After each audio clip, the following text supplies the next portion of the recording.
Get in.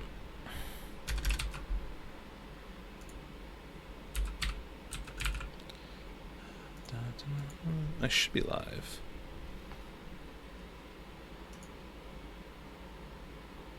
I am live. Cool. I love.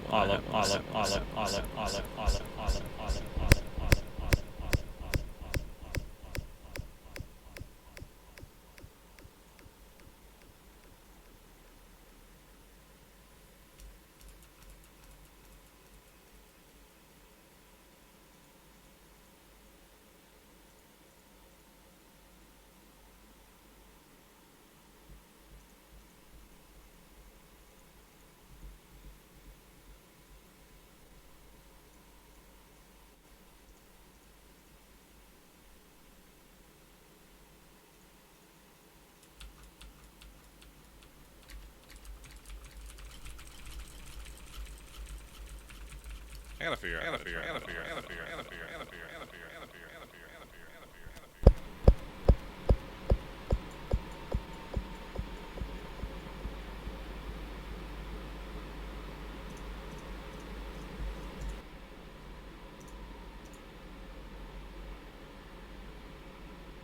Okay, both are live.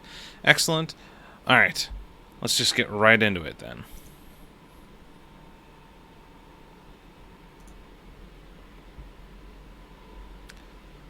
I'm not really gonna wait around for anybody. I'll wait a couple minutes once we get to the main menu, but because no one follows me and no one's probably gonna fucking watch, I'm just gonna jump right into it as soon as I get the chance. And a VOD will go up. I'll definitely put a VOD up of this. I should probably put the VOD up of the PlayStation announcement. I kind of feel like the time's passed for that.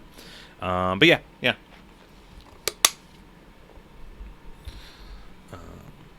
Doki Doki Blue Skies is a Doki Doki Literature Club fan mod that is not affiliated with Team Salvato.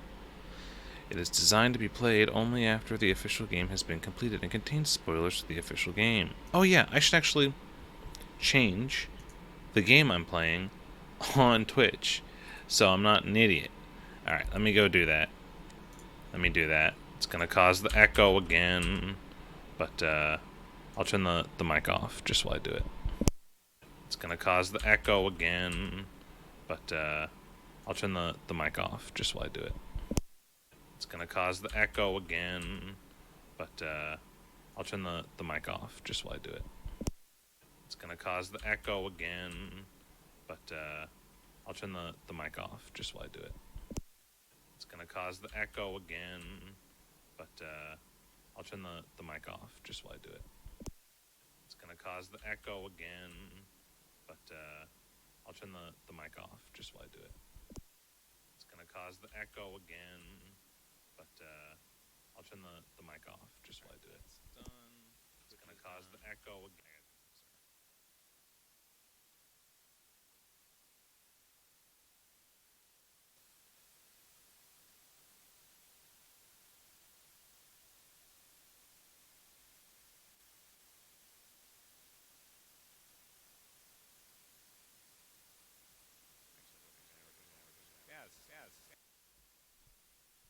All right. Now we can play for real. All right. It is designed to be played only after the official game has been completed and contains spoilers for the official game. All right. I played it, so we're good. Game files for Doki Doki Literature Club are required to play this mod and can be downloaded for free. By playing Doki Doki, I did. Last of this mod contains not safe for work content, including nudity, which can be turned off in the settings. Alright, time to close my door. Give me 1 second, boys. I mean, no one's home at the moment, but you never know.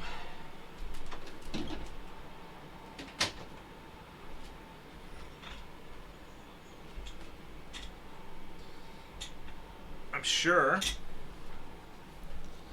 that this will be great and not get me banned. We'll see if we can turn the setting on that. If it gets too racy, I'm just gonna Alt F4 out of the game, and we'll just have to cancel the stream and cancel the playthrough because I don't want to get banned. But we'll see how things go. Oh, I can turn it off in the settings. I should really finish reading before I go forward. Can I full screen this? I'd love to full screen this.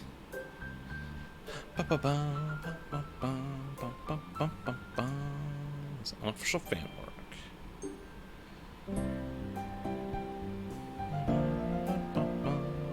Things are okay. I just moved, so I just figured now that I have a better internet connection, I'd try streaming out. Good to see you. Good to have you in chat. Where do I turn? Censor nudity? Yes. Alright, it's on by default. Won't get banned. Great. This'll be fine. We know that players are disappointed by the exclusion of Monica. So your Monica seen stuff where she couldn't make a completed mod.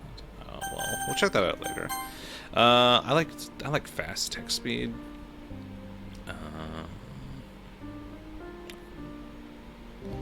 Skip Halloween. Why would you just like? I'm just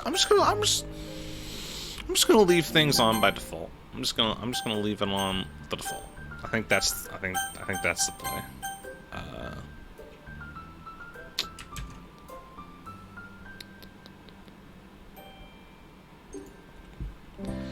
New game. Please enter name.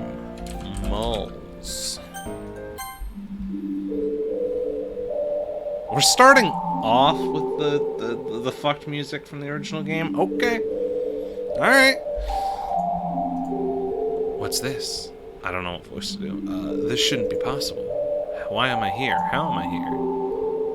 Did you bring me back? Okay, it's Monica. I guess I'll just do a regular ass voice for that. I don't see any other explanation.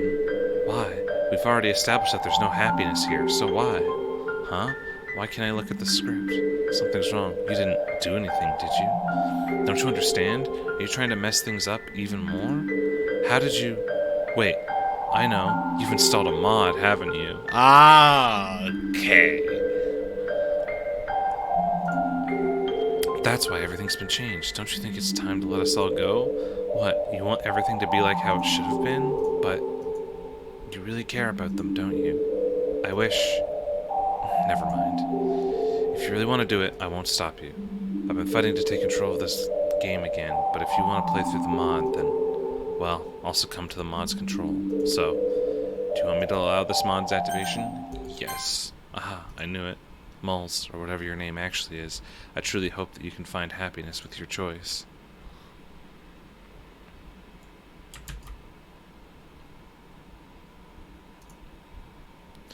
I lay in bed, motionless, and staring up at the blank white ceiling. Last night was dreadful. The sound of thunder kept me up for hours. But today's another day, I guess. Let's just hope that it's at least a bit better. With another sigh, I begrudgingly dragged myself out of bed and groggily began the monotony of my daily routine. I should probably turn the FPS thing off. It's really unnecessary. There we go. Making my way to the kitchen, I haphazardly rummaged through the cupboards, looking for something to eat. Unfortunately, there's no tasty homemade breakfast awaiting me. Ever since my parents' divorce, I've just been living off of whatever I find in the kitchen. I live with my mom, but she's always taking business trips abroad. Typical anime backstory. So far, for the most part, it's pretty much just me at home. It's lonely, but I manage. Although I do miss the smell of bacon and eggs in the morning, breakfast used to be a family thing.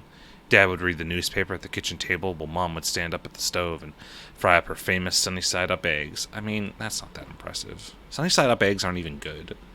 They're not even good. That might be a controversial statement, But sunny side up eggs aren't even fucking good. Like, they're honestly trash. You gotta flip your eggs, because you use sunny side up, it's just not cooked enough. It's just not. But all of that feels like a long-forgotten memory. Well, at least breakfast is sorted. A calorie... Not exactly the best start to the day, but it'll do. I do my own shopping since Mom is never home, but I usually stick to buying the bare necessities. There was a Metal Gear reference I could make there, but it's been too long since I played 3. The ease of using pre-made stuff has pretty much sapped me of the urge to cook meals for myself. Don't want to get tongue-tied. I'm reading a fucking novel. Oh my god. And with my food quickly finished, I head for the door. At the very least, the weather looks much better than yesterday. Clear skies beat thunderstorms any day of the week. I'm still lost in my thoughts when I notice a familiar face. It's Sayuri. We have quite a history together. As children, we were basically inseparable. Always exploring, getting up to mischief, driving our parents wild. Typical things that young children do, really. As time went on, especially in recent years, we started slowly drifting apart. In fact, I haven't properly spoken to her in a long time. It's a real shame. After all, we shared a lot of fond memories with each other. I'm surprised to see her up so early, though. A couple of times I've glanced out at the classroom window, only to see her hurriedly walking along to school. I feel like this is loud.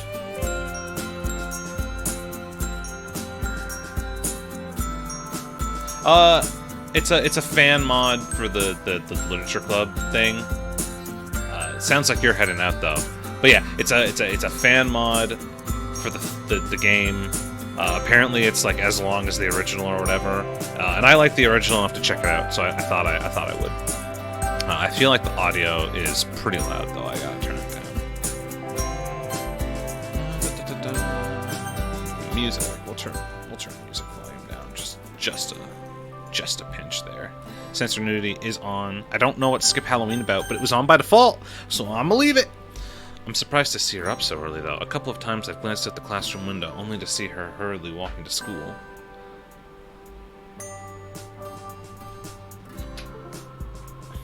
We used to walk to school together, and although she was sometimes a little late to meet up, I usually never minded.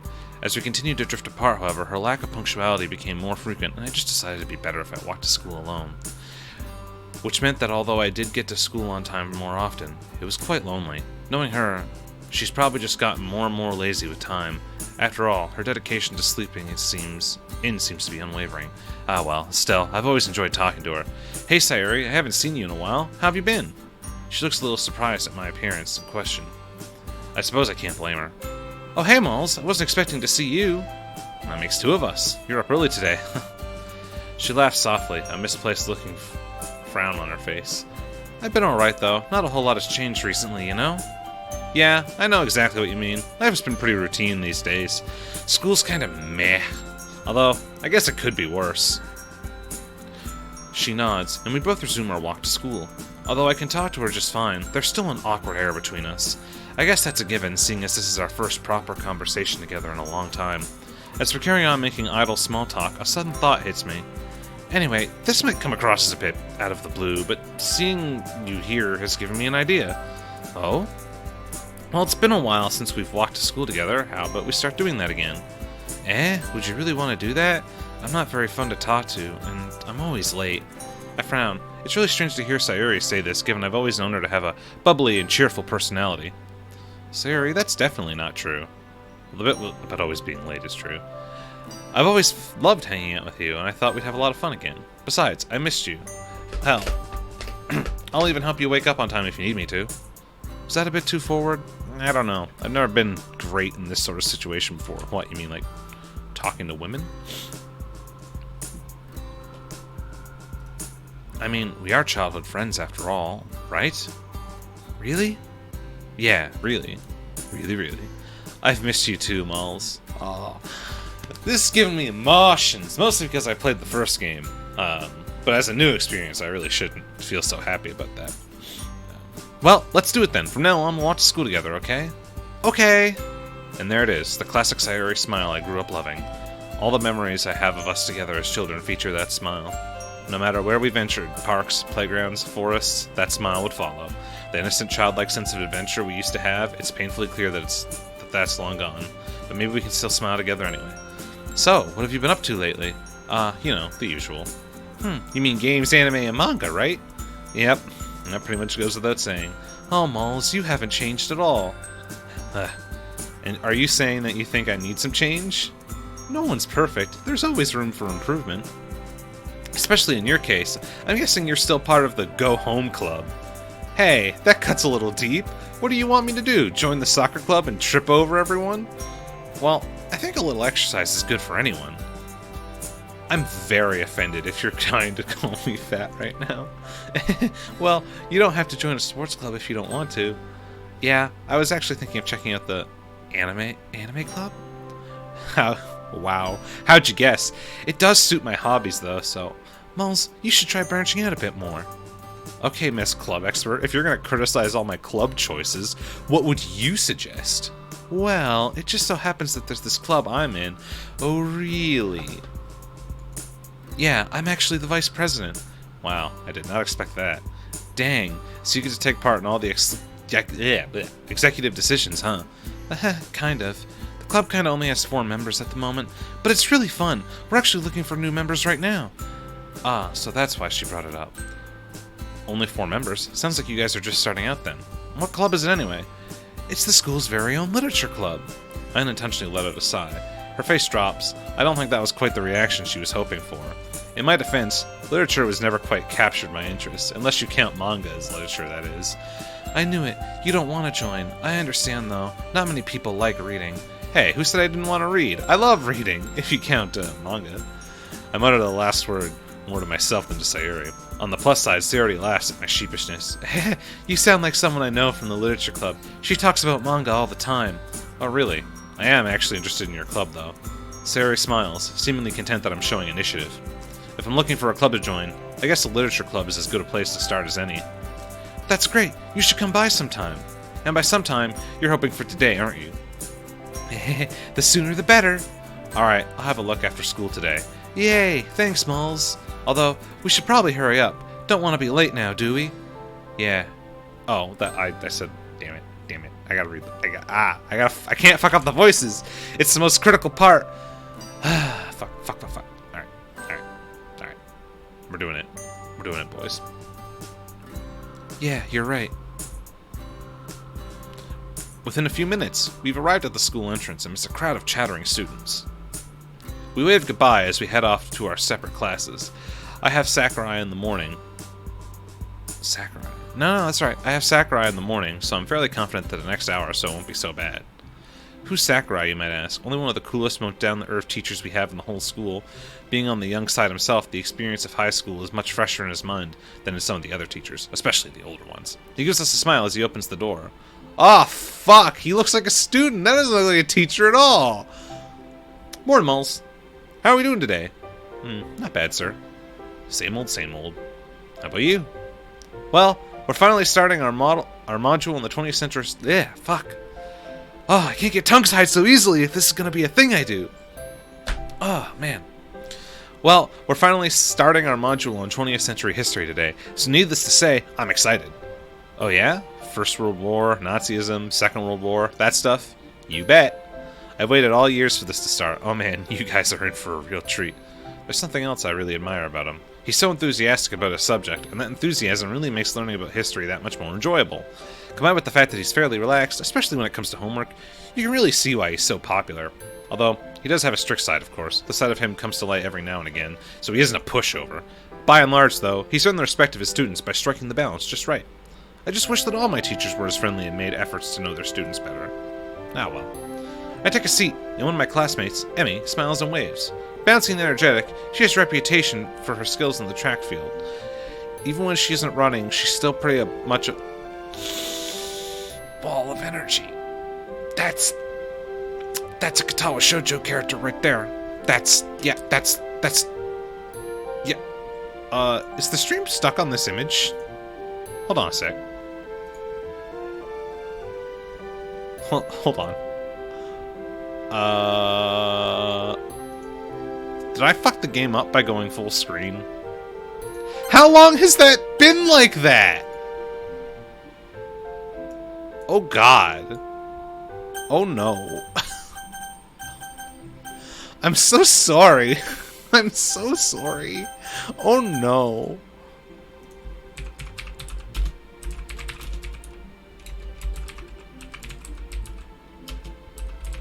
Oh boy, I gotta fix this. I can fix it. I can fix it. Just go full screen, right? Then Alt Tab, and then. Okay, is it fine now? Is it fine? Is it fine? No, no, it's not fine. Hang on one sec. Hang on one sec, boys. We're gonna fix it. I'm gonna fix it. Don't you worry. The stream will go on. Yep. No.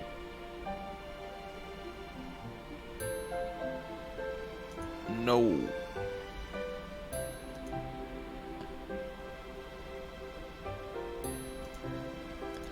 Why? Why doesn't it work in full screen? Yeah, you did join at a good time. I'm having technical difficulties. Hello, Tabulous. Thank you for joining us during technical difficulties. Oh God. Oh God. Oh no. Alt Enter. No, the game is in full screen right now. But I don't know if the text is progressing on stream. I gotta pull the stream up on my phone, and then I'll know. Because I only have the one screen. I really need two screens so it's easier to look at chat. I want to look at me. I want to go to my channel. Am I doing it right? I'm so embarrassed. Now, okay, I'm gonna hit next dialogue. Oh God, no. Now the audio's coming out. Oh God. I'm not good at this. I just started streaming. Oh, we're off to a great start. Yeah. Okay. Heya. And then I progress. Okay, we're on the new dialogue now. I'm gonna wait and see if it progresses because there's a delay.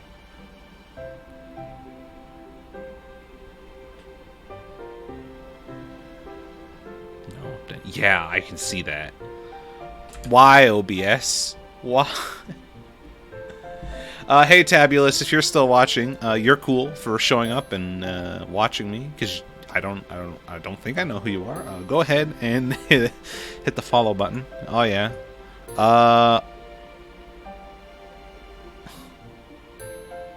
I'm using window capture. And it wasn't full screen when I added it. So maybe if I redo it. So the screen's probably gonna go black for you guys when I remove this. I think that's how it is. Yeah, redo. Because everyone uses OBS, I thought. Oh. I just started streaming. I don't know what I'm doing. Chat only. It is free. I guess I could use like the NVIDIA internal capture card, but the benefit of using OBS is that I can stream to restream, and then I can stream in Twitch and Mixer at the same time because I want to get a feel for both platforms. So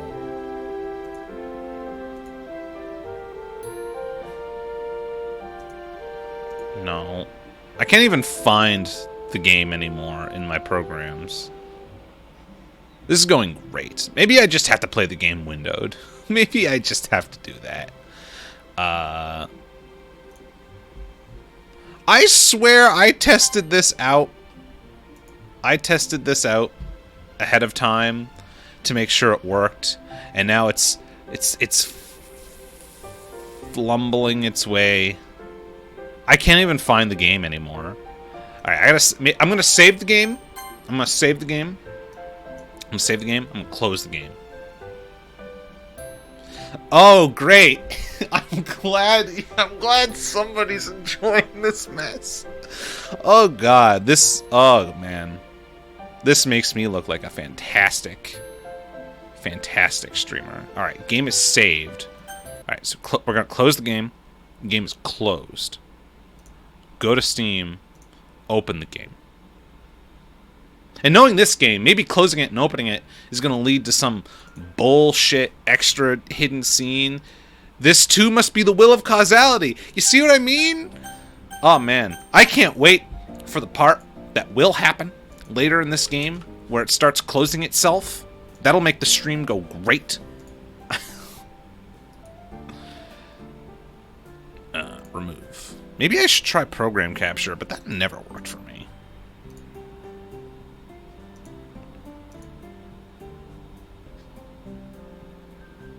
I can't actually find the game in the windows anymore.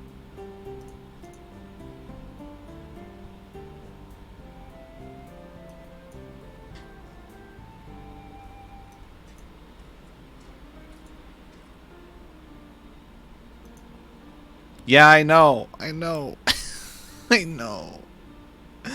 Okay. Let's try this.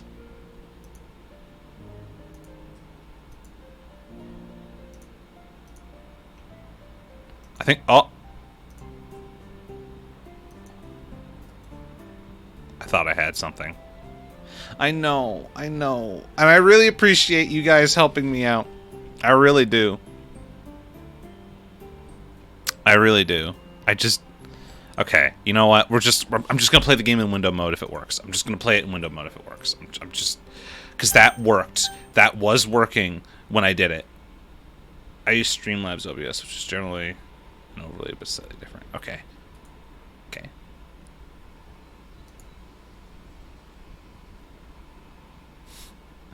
Yeah. Yeah.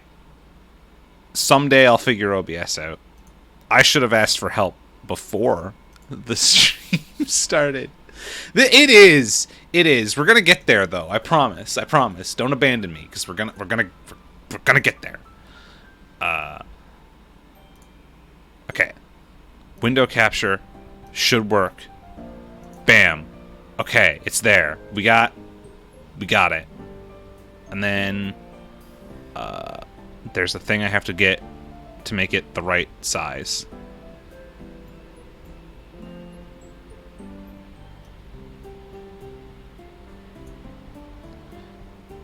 I'm just gonna have to play the game windowed. I hate having my stuff in windowed, mostly because my monitor is so bright. It's not OLED. My monitor is so bright that it burns in the bottom taskbar. I'm not kidding. It's fucked. It goes away. It's not like it's burned in permanently. But absolutely that happens.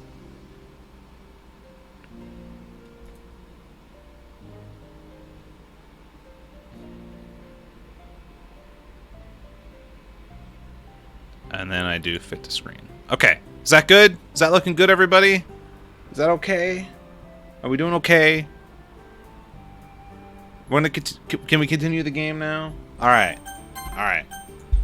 So, for those of you who are unaware, Doki Doki Literature Club, the original game, was a mindfuck game that pretended to be like a really cute visual novel. And this is a mod. And it was a mod that's been worked on since the game came out like 2 years ago. And this, I don't know what's gonna happen. There's probably gonna be some messed up stuff in it. So, you know, fair warning. Now, we met Sayuri, our childhood friend. She's cute. We went to class. We walked to school together with her first, and then we went to class, and we met Emmy, and Emmy has a strong-ass resemblance to a very, very similar character. Very similar character from Katawa Shoujo, which is an old-ass free visual novel, which was a normal visual novel. It was a normal dating sim. There's nothing fucked up about it. There's nothing fucked up about it. It was a normal visual novel where you went to a school for special not mentally special needs, like their bodies had like she had no legs. So I'm getting at Emmy had no legs in that game, and this looks like the exact same character, but we can't see her legs yet. But she's fucking on the track and field. She's got the twin tails. They're fucking identical. So I don't know where this is going. Katawa Shoujo is great, by the way. Maybe we'll play it on stream someday, or maybe you should go out and play it. But it's great if you like these kinds of games. Alright. I'm gonna take a sip of water. I should have filled my water bottle before starting because I'm gonna be fucking reading for most of it. And I'm gonna get parts, so there might need to be a break in the near future to get more water, but for now, we're gonna get back to the game. See, we can't. We have to see her legs, man. We have to be able to see her legs to know for sure. But it really seems like the same character. I sound crazy right now. We have one of these odd friendships. I'll check out that link, Tabulous, when the stream's over. I'll save it and check it out later. We have one of these odd friendships where we get along well in class, but we don't really see each other outside of school. I've had friends like that. You guys must have had friends like that, where like your friends at school, your friends at work, and you don't really talk after. Fucking Cat 5 Cable over here is the only person I've ever worked with in my entire life who I regularly talk with outside of work. That's gonna... If I had a Twitter account like Pat does, dedicated for out-of-context quotes, you have to see her legs to know for sure. Would definitely be one. We have one of those odd friendships. Oh, I already read that. How are you doing, Emmy? Training was really fun today, Moles. She's got the same eyes and it is the same character. I am telling you, these are the same person. Yeah, I can use Google Translate like a boss. It's gonna be fine. No. She's always on the hunt for new recruits to join the track team, and she has a habit of dropping some not-so-subtle hints. Yeah, we're always looking for new people, and I know you aren't part of any clubs, so you should totally join us. It's funny you mentioned that I'm not part of any clubs, actually. I think I'm gonna check out the literature club after school. Haha, I didn't really think you were the poetic type. But if you ever get bored of writing poems, you know where to find me. How many times do I have to tell you that? Alright guys, let's take a start. Also, look at this student teacher. They're like, oh yeah, teacher, he's you weren't here for that part. They're like, oh, he's young, but that's why he's cool with all the kids. It's like, look at this fucking guy. He's a teenager. It's almost criminal that I've had to wait so long to teach my favorite century. He's a history teacher, by the way. Well, that school lesson's over. As I linger behind in the classroom to gather up all the things, I hear the door open. It's Sayori. Hi again, Malls! Hey, the Literature Club's meeting today, right? Yeah, it is. I was just heading there now. Do you still want to come along? You betcha. Sayori seems to perk up, looking excited that I still want to come along. Look at you, finally doing something extracurricular. I mean, if you're the vice president, it can't all be that bad, right? Going on hard! This is supposed to be like a visual novel with choices, and like normally you can date multiple characters, but we're going in hard on and there's been no choices yet. Teacher finished high school young, got his teaching degree by the time he was 20 tops. She giggles, making me smile. Each individual club member makes it special. Everyone works hard to have fun together. Well, let's not keep them waiting. It'd be rude to show up late. I want to make a good first impression after all. I guess you're right. Oh fuck, I gotta remember to do the voices. I guess you're right. Come on, it's right this way, up the stairs at the end. I follow Sayori down the hallway. She seems excited, and it's nice to know that I'm making her day at least a little bit better. The stairs lead up to a section of the school that I recognize as the third year's wing. Sayori leads me to a classroom and knocks on the door. Trust me, you're gonna love it!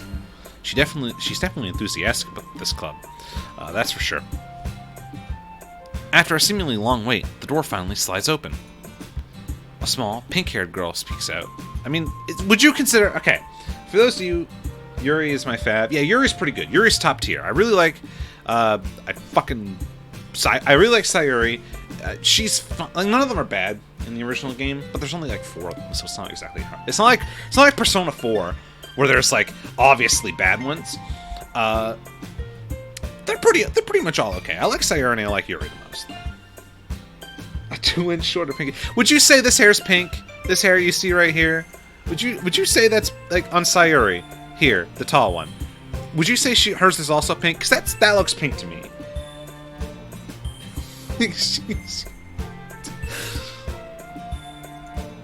She peeks out further. Hey, Natsuki! Guess what? I found someone who wants to join our club. The girl, who's apparently called Natsuki, slowly turns a glare to me and narrows her eyes. She opens the door fully, and behind her I see another girl sitting at a desk, her face buried in a book. What? Hey, wait, Sayuri! Sayuri practically pushes Natsuki out of the way. She seems excited to introduce me to the rest of the club members. Hey guys, I wanted to introduce you to our newest member, Malls. I did not join yet. Yeah, I can see the red. I see where you're coming. Hey Sayuri, hold up. It's a bit quick to call me a new member, isn't it?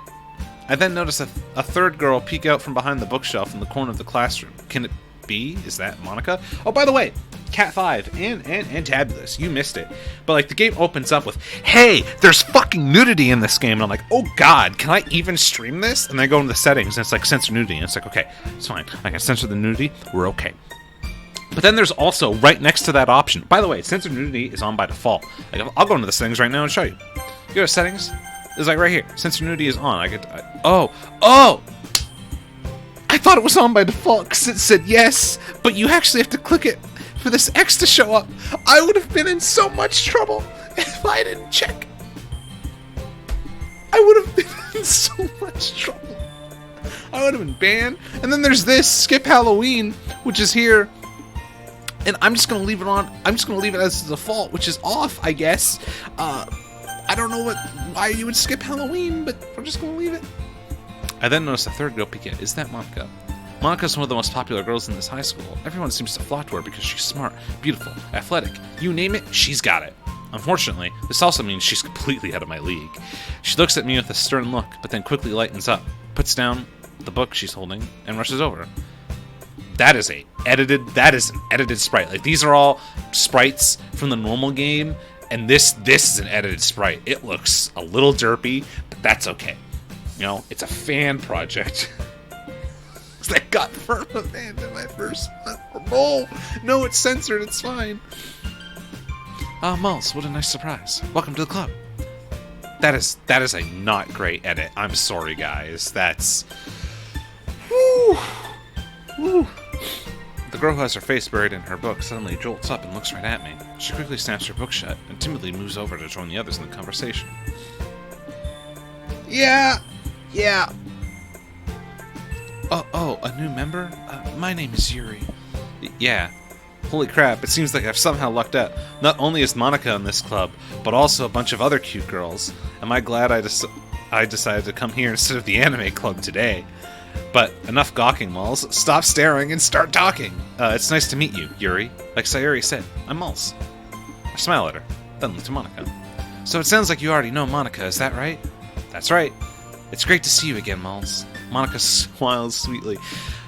We do know each other. Well, we rarely talked, but we were in the same class last year. It's kind of strange to say, but having her smile at me so genuinely makes me feel a bit starstruck. The power of a school idol. You too, Monica. So you guys run a club with just the four of you then, huh? Sarah told me about how you were looking for a new member. Well, I've actually been trying to push for more members for a while, but we haven't had any luck recently. Sayuri did say. My words drop in my mouth as Natsuki shoots a piercing glare. She looks pissed at me, but for whatever reason, I don't know why. I haven't really had the chance to do much besides walk in and say hello. Sayuri, you brought a boy? Yep, he told me he wanted to join this morning. Not sure if it's just Sayuri being an airhead again, but I don't recall promising that I'd join. Ugh, great! Natsuki glowers at us, folding her arms with an irritated huff. I don't really get why, though. Sorry about Natsuki. That's just the way she is. She's a little standoffish to new members. Oh, it's nothing. I don't mind. Hey, I'm right here, you know! Sorry. I've got to try and make a good first impression, though. Come on, Natsuki. We need new members. If you don't feel like being nice to Malls, can you at least be nice for me? Please? Jeez, you don't have to make such a big deal out of it. See, now that's a good edited sprite. I don't know what's wrong with Monica here. I think it's just that angle. It's like it's not fully like front at you, but it's not like fully to the side either. It's so weird. I don't know why this is so off to me, but this is fun. I don't know. It's weird. Jeez, you don't have to make such a big deal out of it. Fine. If you're gonna beg, I guess I have no choice. Hooray! Thanks, Natsuki. Looks like I know who the tsundere of the group is now. It's almost comical the extent to which Natsuki fits that trope. Well, maybe my view of the world is just clouded by anime influences. Anyway, let's get this conversation back on track. How'd you come to learn about this literature club, Malls? I'll have to admit, I'm a bit curious about that myself. Sayuri and I were just walking to school and she mentioned this club to me. Since I was sort of looking for a club to join, I figured, why not check out you guys? At any rate, Sayuri was really enthusiastic about the literature club, so Monica beams at Sayuri when she hears this. Guess Sayuri has done a good job at advertising for the club. I see. Well, I think this is a great place to start. After all, books can be very enticing. Yeah, it's super fun. I think the club is the only place where I've been feeling comfortable lately. Sayuri's face falls for a moment, but she quickly picks herself back up. It's somewhere I can just sit and read while hanging out with friends. I think they summed up the club pretty well. After all, I started it to bring like-minded people together who love literature. Oh, I only have one viewer on Twitch now. That's sad. I had two. I think they summed up the club pretty well. After all, I started it to bring people to...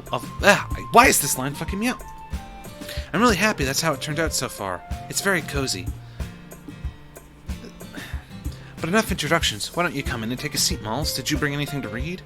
As she asked that, I realized I'm not much of a reader, much less someone who loves literature. To be honest, I haven't thought this through very well.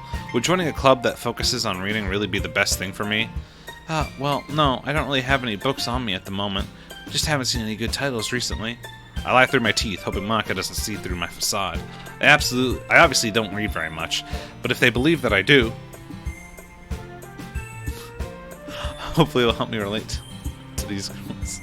You don't need number serotonin, just anime serotonin. I am getting a bit. Like, I don't know if you ever looked at the original game or know anything about it, but I'm getting a little. I mean, a little. This has been a fun mod so far. It's not like the kind of like defaultly cringy that you can get with Fanworks.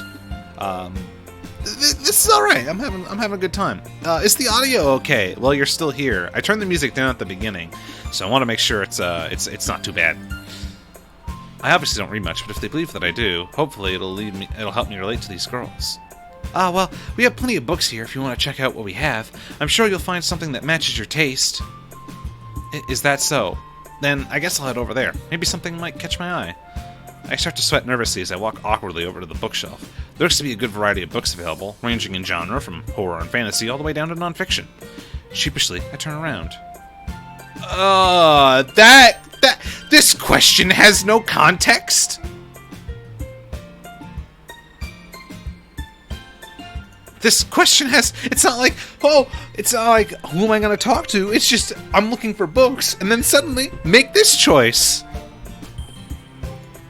Alright. Do we go with fucking tsundere pink-haired lady or the purple-haired quiet one? What do we do, boys? Hell if I know. And I can't even go to the settings to fuck with the music while this is up. I would probably go Yuri. I'd probably go the quiet one, because I don't know. I also heard tsundere, I also heard Natsuki's stuff is a little broken and I didn't download the patch for the mod yet. And now I'm afraid that patching it will delete all my progress. It's a mess. I'm gonna go with Yuri. Hey, could you help me pick out a book you think I'd like? Well, look how... There's so many save slots. There's so many. Alright, settings. Just a pinch more. Just a pinch more. And then just a little bit on the sounds. Alright.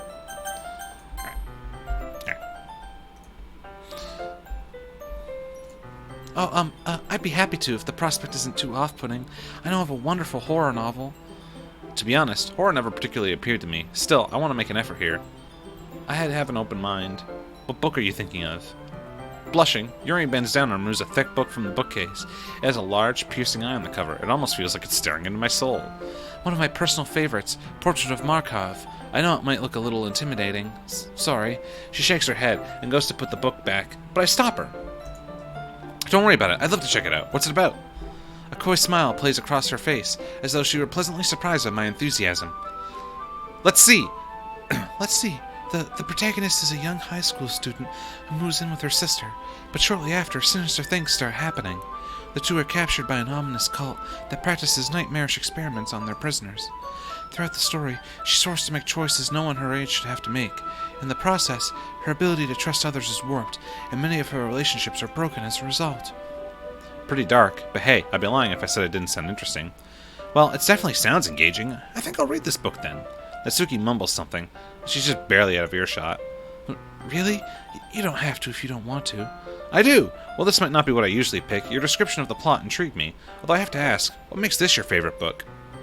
If I have to put it into words, I suppose I'm a big believer in literature's ability to challenge the psyche, so to have such an immersive tale question your ideals and foundations can be extremely exhilarating. She smiles and twirls a long lavender strand of her hair around her finger. Words are immensely powerful. They can paint stunning portraits, invoke emotion, or even whisk oneself away to an entirely new dimension. As she continues to speak, she transforms from the timid girl I just met into a proud and confident expert. I get the impression that she feels more at home with her books rather than other people. Isn't that exhilarating, Moles? We have such a vast vocabulary at our disposal, with such such a powerful resource at our fingertips. We can do anything. I clear my throat, hoping that I don't put her off with my evident inexperience. Yeah, when you put it that way, I can understand how powerful the written word can be. I scratched the back of my head nervously. Fortunately, she finds that to be a satisfactory answer. One must look at the words of the author chose. I'm fucking up. There. We have so many synonyms, so what compelled the author to shape their story the way they did? The feeling I get when I finally finish a truly compelling novel, it leaves me totally breathtaking. I wish I had something as coherent to respond with. We might as well be from different planets. I think I know what you mean. She closes her eyes, pulling her hands closer to her chest. Then, as though remembering she's not alone, she suddenly blinks and immediately appears more bashful. Oh goodness, sorry. I must have gotten lost in my train of thought. She fidgets with the thin clip in her hair, sliding it up and down. Hey, don't worry about it. It's nice to see you talk about something you obviously enjoy. Who's to say otherwise? Yuri glances over to Natsuki, who simply raises her eyebrow to reply. Does Natsuki not like these kinds of stories? She sighs and turns to look at the window. That's putting it lightly. We have our differences in what we enjoy literature-wise. She frowns slightly, as though pained by Natsuki's apparent disapproval. Well, I think everyone's different tastes are what make literature interesting, especially when talking about it with other people. I can't help but grin. I feel like that was actually pretty clever. Yeah, that's a good way of looking at it. I reach over and take Portrait of Mudclaw from her, tucking it under my arm. Well, I guess I'll give this a bit of a read and see how far I can get tonight. I appreciate you giving it a chance, even if it's not something you're used to. I'll be looking forward to hearing your opinion. I must warn you, though, once you get past the first 2 chapters, you might have trouble putting it down. And perhaps tomorrow, I mean, if you wanted to, we could discuss it. She looks quite nervous as she suggested that. Guess that's just how her personality is. Yeah, we can do that tomorrow. I gotta get one of those ergonomic mouse pads. We've only been doing this for like 20 minutes, half an hour maybe. Is there a time? I don't know. And my wrist hurts like shit. I guess I could play with a controller, but it's a fucking visual novel. What do I look like? A fucking mook? Yeah, no good mook. Thanks for the recommendation, Yuri. I do need to branch out and try new things. This will be a good place to start. I'm grateful that I get to read it on my own, at least for now. I honestly have no idea if I'll even like it, and if I were reading it with her and decided I didn't, that might make things a little awkward. With the book in hand, I made my way to my desk. The others are all now preoccupied, so this seems like a convenient time to start the story. It's definitely an unusual book. Horror was never really my thing, but I have to admit the main idea is intriguing, and the main characters are written well. The more I read, the more I can see why it appeals to Yuri. All that talk about appreciating sophisticated language, while it's not exactly my kind of story, to their credit, the author does do a good job of building up a rather bleak situation. I've never been particularly imaginative, but even I can picture the scenes in my head. If I weren't so tired, I could probably engage with it more. Over time, I can't help but grow a little bored, though. I guess I have read enough to be able to discuss it with Yuri tomorrow, so I decide to call it there. Looking up, I spot Sayuri reading something. Might as well see what she's up to. I probably read this for long enough. Standing up with a stretch, I make my way over and take a seat next to her. Hey, how's it going, Sayuri? How are you reading? How are you reading? What? Oh, man. Fucking mook. Was that Joey? Hey, you! As I sit down, I notice she looks quite content. Nothing much. Just reading stuff for a school project. What about you? You seemed really into your book. Oh yeah, it was a good read, at least as far as I can tell right now. Can't help but wish I sounded a bit more enthusiastic. That's great. How are you liking the club? You're not bored, are you? She looks a little worried, her cheerful persona faltering for a moment. Where did that question come from? It's a bit too early to tell how I really feel about the club. Of course not, Sayori. Sure, I haven't been here for long, but I've been enjoying meeting everyone, and they've opened my eyes to new stuff. I've never been a huge fan of reading, but I'm confident the Literature Club could change that. Well, I'm glad to hear that you're involved. You don't want to join a club that you have no interest in, right? I know what you mean. I think reading will grow on me more in time. Actually, do you mind if I sit with you and read?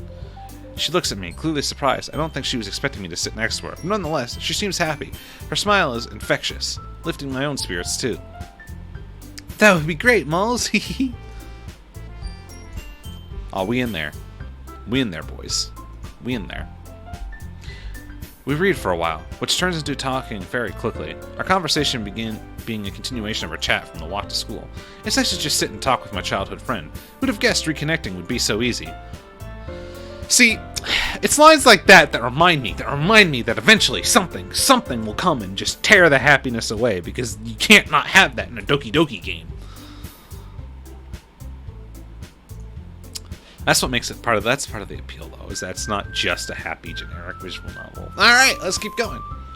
I haven't felt this content for as long as I can remember. The good mood reflects on her as well, given that she seems very uplifted and bubbly. I don't know what it is about her that makes me so at ease. Wow, we've been talking for a bit, haven't we? Man, I didn't even realize the time. I guess we've been talking for a while. I can see why you come to the Literature Club so much. This really is an awesome place. Welcome, awesome, welcome. What am I doing? Can't read for shit. It's an at ease vibe here. It must be a nice change of pace after how hectic the school day can be. I was hoping you'd say that, Moles. It really is. I'm grateful for the others as well. They really help make the club the way it is. I can't help but notice that Natsuki and Yuri seem to be very different, though. Do they argue much? She looks a little downcast at my question. Sometimes, yeah, but thankfully it isn't often. I can sense that it isn't a topic she likes discussing. Well, it's only normal, I guess. Monica seems like a great club president, though. She must be pretty proud of this club. Just then, Monica gets up from the desk she was sitting at and faces the classroom confidently. Speak of the devil. Okay, everyone, I hope we're all having a good time so far. There's a good moment of silence, during which everyone seems to be glancing at me. Do they really want me to respond? I'm honestly having a great time. Thanks for the warm welcome, everyone. Well, it's great to hear that. And as it turns out, Natsuki baked some cupcakes for the club, too. Yeah, I know. I was just about to announce it, so let me get them. Let's go over there, Moles. It looks like there's room with those desks for all of us. I dutifully follow sayori over to where the rest of the girls have pulled a couple of desks together to form a table. How about I make some tea as well? Natsuki and Yuri walk over to the corner of the room where Natsuki grabs a wrapped tray and Yuri opens the closet. Still feeling a bit awkward, I have to take the seat next to Sayori. If the conversation starts to die out, I can always rely on her to save me. Meanwhile, Natsuki proudly marches over to the table, tray in hand. Okay, are you ready? Ta-da! Whoa! Natsuki lifts the foil off the tray to reveal a dozen white fluffy cupcakes decorated to look like little cats. That's adorable. That's fantastic. That's great. The whiskers are drawn with icing, and little pieces of chocolate are used to make ears. So cute! I had no idea you were this good at baking, Natsuki. Well, you know. Just hurry and take one. Sayori grabs one first, then Monica, and I follow. It's delicious! Sayori talks with her mouth full and is already... I can't do it. Oh man, it's hard to do that and a girl voice. That one's tough. I turn the cupcake around at my fingertips, looking for the best angle to take a bite.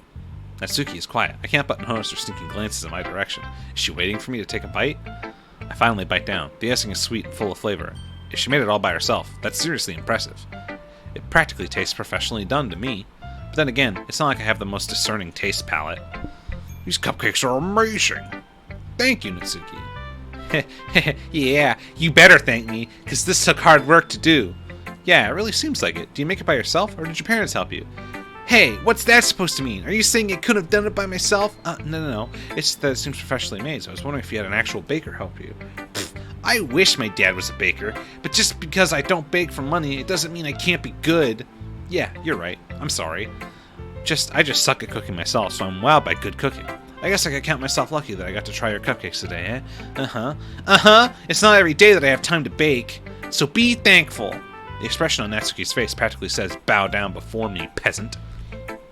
Ah, are you expecting Mullis to prostrate himself before you? Looks like Monica had the same thought. You can't blame Natsuki for bragging a little, though. I would too if I made these. Yeah, exactly! Natsuki smiles gratefully at Sayuri's save. Meanwhile, Yuri returns to the table carrying a tea set. She carefully places a teacup in front of her.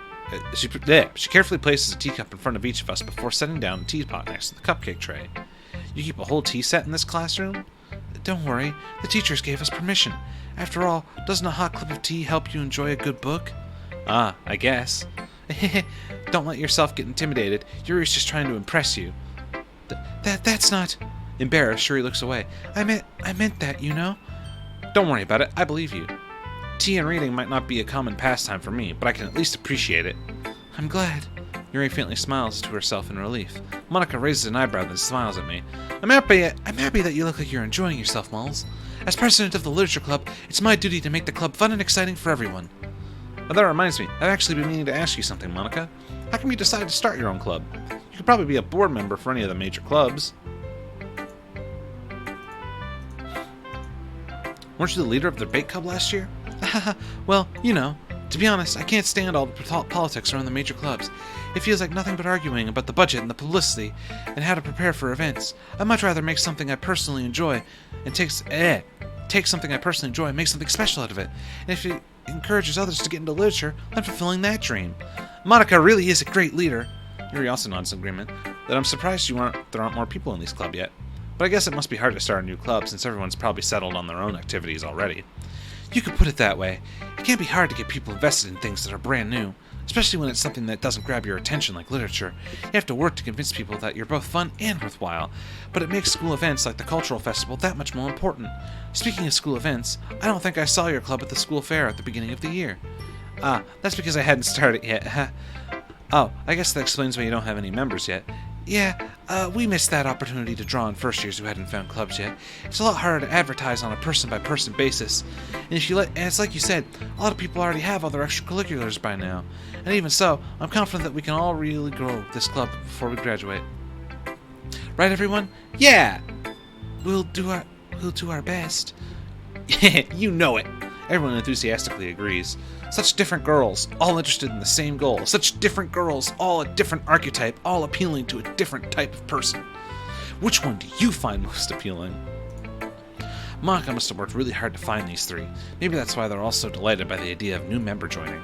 Though I still don't really know if I can keep up with their level of enthusiasm about literature. By the way, I know that everyone here likes reading, but do you guys write as well? Actually, we haven't really done any writing together, funnily enough. Do you guys just read and discuss books then? You could say that. Sounds more like a normal book club than a literature club. Huh, to be honest, I was kind of expecting you all to do stuff like write poetry together. At the word poetry, Natsuki jolts back a bit. Eh? Do you not like poetry, Natsuki? What? Huh? I don't really have an opinion on it, I guess. Oh, really? With a sly smile, Monica gets up, rummages through her book bag, and returns a loose notebook page in her hands. I happen to have here a poem called... Hey, where'd you get that? Natsuki springs up and snatches the paper in Monica's grasp. Don't worry, I didn't steal it from your bag or anything. You dropped it on your way out the other day. I was going to return it, but I couldn't help teasing you a bit before I did that. Well, I appreciate it if you just kept your nosy nose out of my private work. Duly noted. And sorry, I just couldn't help glancing over your poem when I picked it up. Your writing style is really cute, Natsuki. Your cupcakes, your poems, everything you do is as cute as you are. Sayuri sidles up behind Natsuki and puts her hand on her shoulders.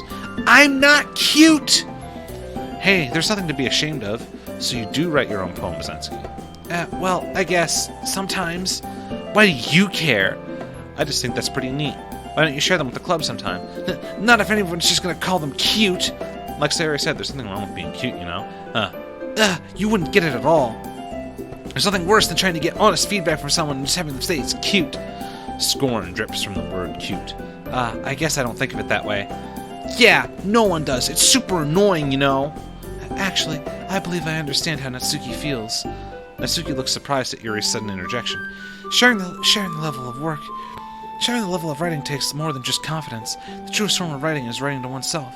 You must be willing to open up to your readers, exposing your vulnerabilities and showing even the deepest reaches of your heart. And when that's all dismissed with a single remark, well, suffice to say, it can greatly discourage you from putting your work out there again. It sounds like both of you and Natsuki have writing experience in common, Yuri. Maybe. Although, I don't mean to speak for Natsuki. Geez, it's fine. I pretty much agree with what you said anyway. A brief moment of silence fell upon us as we all reflected on the conversation. This gives me an idea, everyone. We all looked quizzically at Monica, who smiles knowingly back at us. If you have members who are looking for legitimate criticism of their poetry, how about we do that here? I'm sure we can all trust each other to be respectful, and I think it'd be a fun activity for us. Well, I don't know if I feel comfortable sharing my old poetry. I didn't write any of it to be read by the public, you see, so... Yeah, same here. That's fine, we can all just go home and write new poems to bring tomorrow. I was going to suggest that anyway, since I don't think the rest of us have poetry ready to share yet. Yeah, that sounds awesome! I think learning about poetry would be really fun. And now that we have a new member, I think it'll help us all get a little more comfortable with each other and strengthen the bond of the club. Isn't that right, Moles? Monica smiles warmingly at me once again. The Literature Club has been made welcoming so far, at least after the initial introductions were made. And although I have to start writing poems, it seems like a fair price to pay in order to spend every day with these beautiful girls. I had my doubts at first, but given how friendly and welcoming these girls are, I don't really see any reason why I shouldn't join the club. Well, yep, I'll be looking forward to becoming better friends with you all. And that makes it official. Welcome to the Literature Club. Thank you, Monica. Yeah, I'm so happy you're joining us. Suri wraps her arm around me, jumping up and down. Hey, and thanks for playing along. She whispers that last remark in my ear, so she was aware that I'd never agreed to join in the beginning. That sneaky girl. Although Sayori is the most enthusiastic, all the girls' eyes are lit up in happiness. Ugh. Important adult things. Yeah, I can just be background noise to your adult shenanigans. Absolutely. Absolutely. I would have been super pissed if you just left after eating my cupcakes. I'm very glad that you're staying as well. Okay, everyone. I think with that, we can officially end today's meeting on a good note. Don't forget tonight's assignment. Write a poem to bring to the next meeting so that we can hold discussions. Monica looks over at me once more. Malls, I look forward to seeing how you express yourself. Yeah. Can I really impress Monica with my mediocre reading and writing skills? Something tells me no. Geez, I can already feel the anxiety welling up inside me. Well, it's not like Monica's going to be harsh as an actual literature club teacher, though, right? Meanwhile, the others continue to chit-chat as Yuri and Natsuki clean up their food. Hey, Sayori, since we're already here, do you want to walk home together? Given that she introduced me to all these amazing people, it's the least I could do for her. Sure, let's head home. With that, the two of us wave goodbye to the others and make our way home. On the way back, we discuss events of the day, focusing particularly on each club member. As we do, my mind wanders between them all. Sayori, Natsuki, Yuri, and Monica. I'm excited to hang out with everyone from now on. Perhaps I'll have the chance to grow closer to one of them. Alright, I just need to make the most of my circumstances, and I'm sure good fortune will find me. I guess that starts with writing a poem tonight. This is a cute transition. Do I actually write anything, though? Like in the original game? Or is it just... is it fake? No, it's real. It's time to write a poem. Pick words you think your favorite club member will like. Something good might happen with whoever likes your poems. I'm gonna go with Sayori, because I like Sayori. Yuri is good too, but I'm gonna go that. Charm. Yep, nailed it. Tenacious. Really? Amazing. Skipping? No.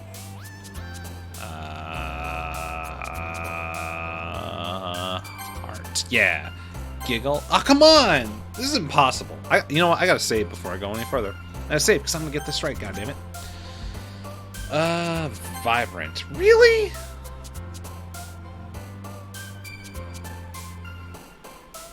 Embrace. Excitement.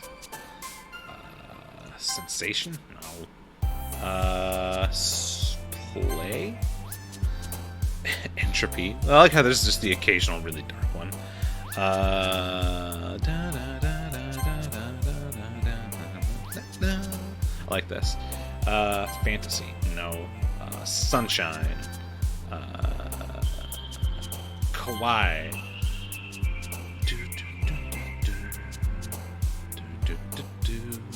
This is great. I'm having a lot of fun. Dance. Lucky. I think I'm doing pretty good.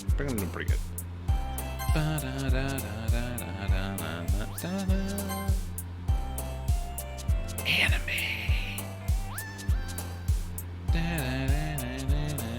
How is Ribbon her? Fuck you. Malls, fancy meeting you here. Yeah, what a coincidence, huh? Seriously speaking, though, happy to see you back here. Oh, and a bit disappointed if you ran away from us. Hey, I enjoyed myself last time, so why wouldn't I come back? True enough, feel free to make yourself at home before we start our club activities. Thanks, will do.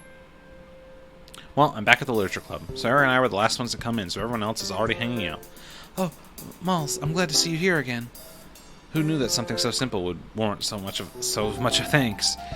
First Monica, and now Yuri. You know, I know that it may be overwhelming to be thrown into a new hobby so suddenly, much less an organization centered around a hobby. So don't hesitate to let me know if you ever need any help, or any other club member for that matter. That is to say, feel free to ask any one of us for assistance. Right, thanks. I'll keep that in mind. Don't worry though, it's not like I've never read anything before. I've even remembered to write a poem for today, if you believe it.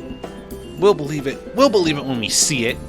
Hey, it's not like I need to have a university degree to write a poem. It was just like another school assignment, although it might be a little new to me. It's not that hard. It's not that hard to write a bad poem, you mean? She got me there. And that's why I never said I wrote a good poem. Natsuki smirks at me, seemingly pleased that I'm not offended by our teasing. Well, good is often subjective when it comes to subjects like these. I'm glad you did fine, Malls. Well, thanks for the vote of confidence. Try not to overhype my work, though. Yeah, Yuri, if you keep your expectations low, you'll never be disappointed. Besides, I bet this is the first extracurricular Malls has ever done since high school started. So extra work is probably really foreign to him. Again, she's not wrong, but she doesn't have to say it like that. Natsuki, you're being unfairly brash. Malls, what would you say your main hobbies are? Wow, she's really putting me on the spot here.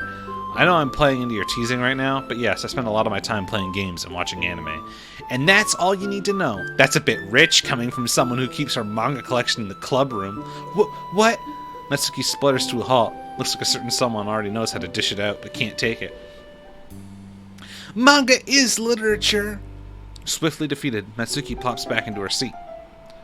Don't worry, guys. Malls always gives it his best as long as he's having fun. He's always been there when I need it. When we were kids, he'd always be around to help me with stuff. Are you two childhood friends? I glance at Sayuri. Despite her cheery recollection of her childhood memories just then, Yuri's question is a reminder that we haven't spent much time together in a long time. It's a tad awkward. Yeah, we've known each other for a while, haven't we? We smile at each other. I'm really hoping we can use the club to reconnect. Such a history with one another. I imagine you've shared much together. You could say that, I guess. Would you believe Sayuri is still as clumsy now as she was 10 years ago? Hey, meanie, that's not true. Oh, need I tell Yuri about that time you tried to cook lunch and almost set the house on fire? Her face turns pink, and she rushes to interrupt me. Anyway, I'm sure you two could be just as good as friends. After all, we're both in the literature club now. Yeah, I look forward to it. Yuri looks hopeful at hearing this, although I can't help but wonder, given the mutual maturity and intelligence she carries so elegantly, and how her passion for reading is much stronger than my own, will it be as easy as Sayuri thinks it is? Still, it's worth a try at least. Yay! Oh, Yuri even brought you something today, you know? Wait, Sayuri? Me? Well, it's not much really. Don't be shy. It's really nothing. Whatever it is, I'm sure I'll like it. What is it, Yuri? Sayuri made it sound like a big deal, but it's really not. I was going to wait to give it to you at the appropriate time, but... I'm sorry, Yuri, I wasn't thinking. Now I've ruined the surprise. The two girls both look dolefully down. I guess that means it's up to me to rescue the situation. Hey, don't worry about it. First of all, I wasn't expecting anything in the first place, so this is still a pleasant surprise to me. Just knowing that you went through the effort to get me something makes me feel really welcomed. No matter what, I'm sure it'll make me happy. Is that so? Of course. Thanks for being so considerate, Yuri. You're welcome. It was the least I could do. Anyway, if that's the case, here it is. Yuri reaches into her bag and pulls out a book. Is this the book from yesterday? Upon seeing the confused look on my face, she hastens to explain. I thought you might like to, have your own copy so that you can read it on your own as well. I honestly don't know what to say. How is it that she's only known me for a day? She's already done something this thoughtful for me. Oh, Yuri, thank you. That's really thoughtful of you, but you didn't have to do that much for me. I feel kind of bad. I'm sorry. I didn't mean for that. I understand if you don't want to read it with me anymore. Honestly, she's just more adorable by the minute.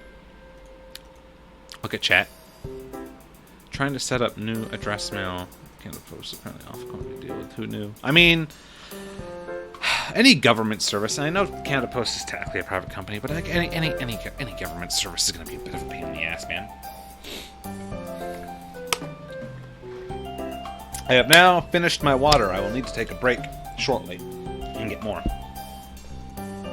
Please, it's fine. I'd love to read it with you. I just wasn't expecting you to buy me a copy of my own. Are you sure? I don't want to force you. Seriously, Yuri, I'm sure. After all, I grinned at her. It is a good book. She timidly returns the smile, relaxing a little bit. I'm glad you seem to think so. How are you liking it so far? She looks at me with wide, expectant eyes. She must be really worried that I'm not enjoying it as much. You know, I'm actually finding this reading stream a lot more, and part of it is because you're reading. It's all story. It's all reacting to things, but it's a lot easier to be engaged, even with less people in the chat, than when I was playing Gravity Rush earlier. So I might look into some of these games. Maybe do this. There's definitely audiences around it, and it's not as saturated as like first-person shooter markets are. So I'm gonna play this entire game on stream, unless I get banned. I'm gonna play this entire game on stream. I don't know how long it is. The original game was only like 4 hours. This could be done in one sitting, depending on how long I go and depending on how long my voice holds up. Otherwise, we'll continue tomorrow or the next day. I'll set up a schedule or something. I keep meaning to set up a schedule, but, you know, just moved. I'm still really busy, that kind of thing. She looks at me with wide, expectant eyes. She must be really worried that I'm not enjoying it as much as her. Oh, I get that. I get that feeling so often. I was like, I get that feeling so often of like show friend thing, and then they're like, it's okay, and it's like, no, it's like my favorite thing. You only just like it a little. That's the worst. It's the worst, man. I'm hoping that putting the VODs up on YouTube will get a bit of an audience there as well, and then people will come to the stream and follow the stream.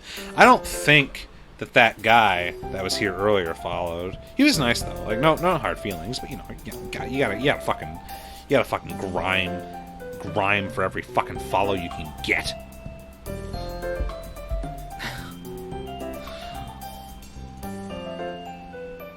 Yeah, there's someone in the chat. I don't know this person. That's a success. Stream is a success right now. Hello, XXXXX Dark Shadows Stalker. If you like the stream, make sure to hit it with a follow.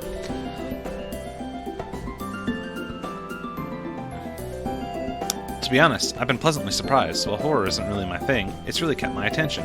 Even though I haven't gotten very far, I find myself feeling sorry for the protagonist. The language is pretty engaging. It certainly makes me think about it. As I praise the book, her face grows visibly more relieved, and her eyes light up as I mention the language. I'm glad you think so. Oh man. Whenever I like take a break from the game briefly, I got hit by a follow. Woo!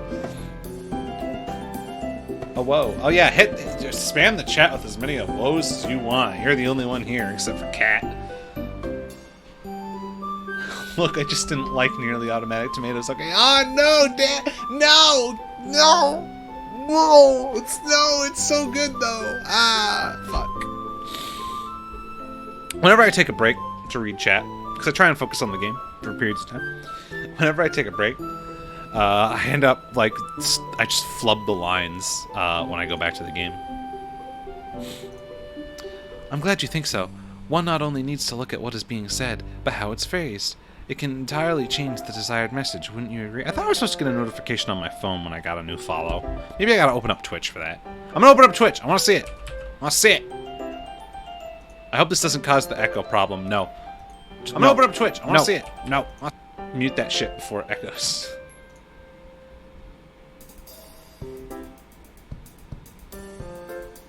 Oh. Well, I don't get a notification for the follow, but I can follow my own channel? Oh no, I can't. But I did get a gift sub for another streamer I was watching the other day. That's cool. I can see Cat5 because he's on my friends list is watching me. That's great. That's adorable.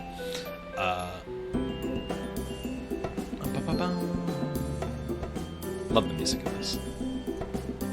I'm glad you think so.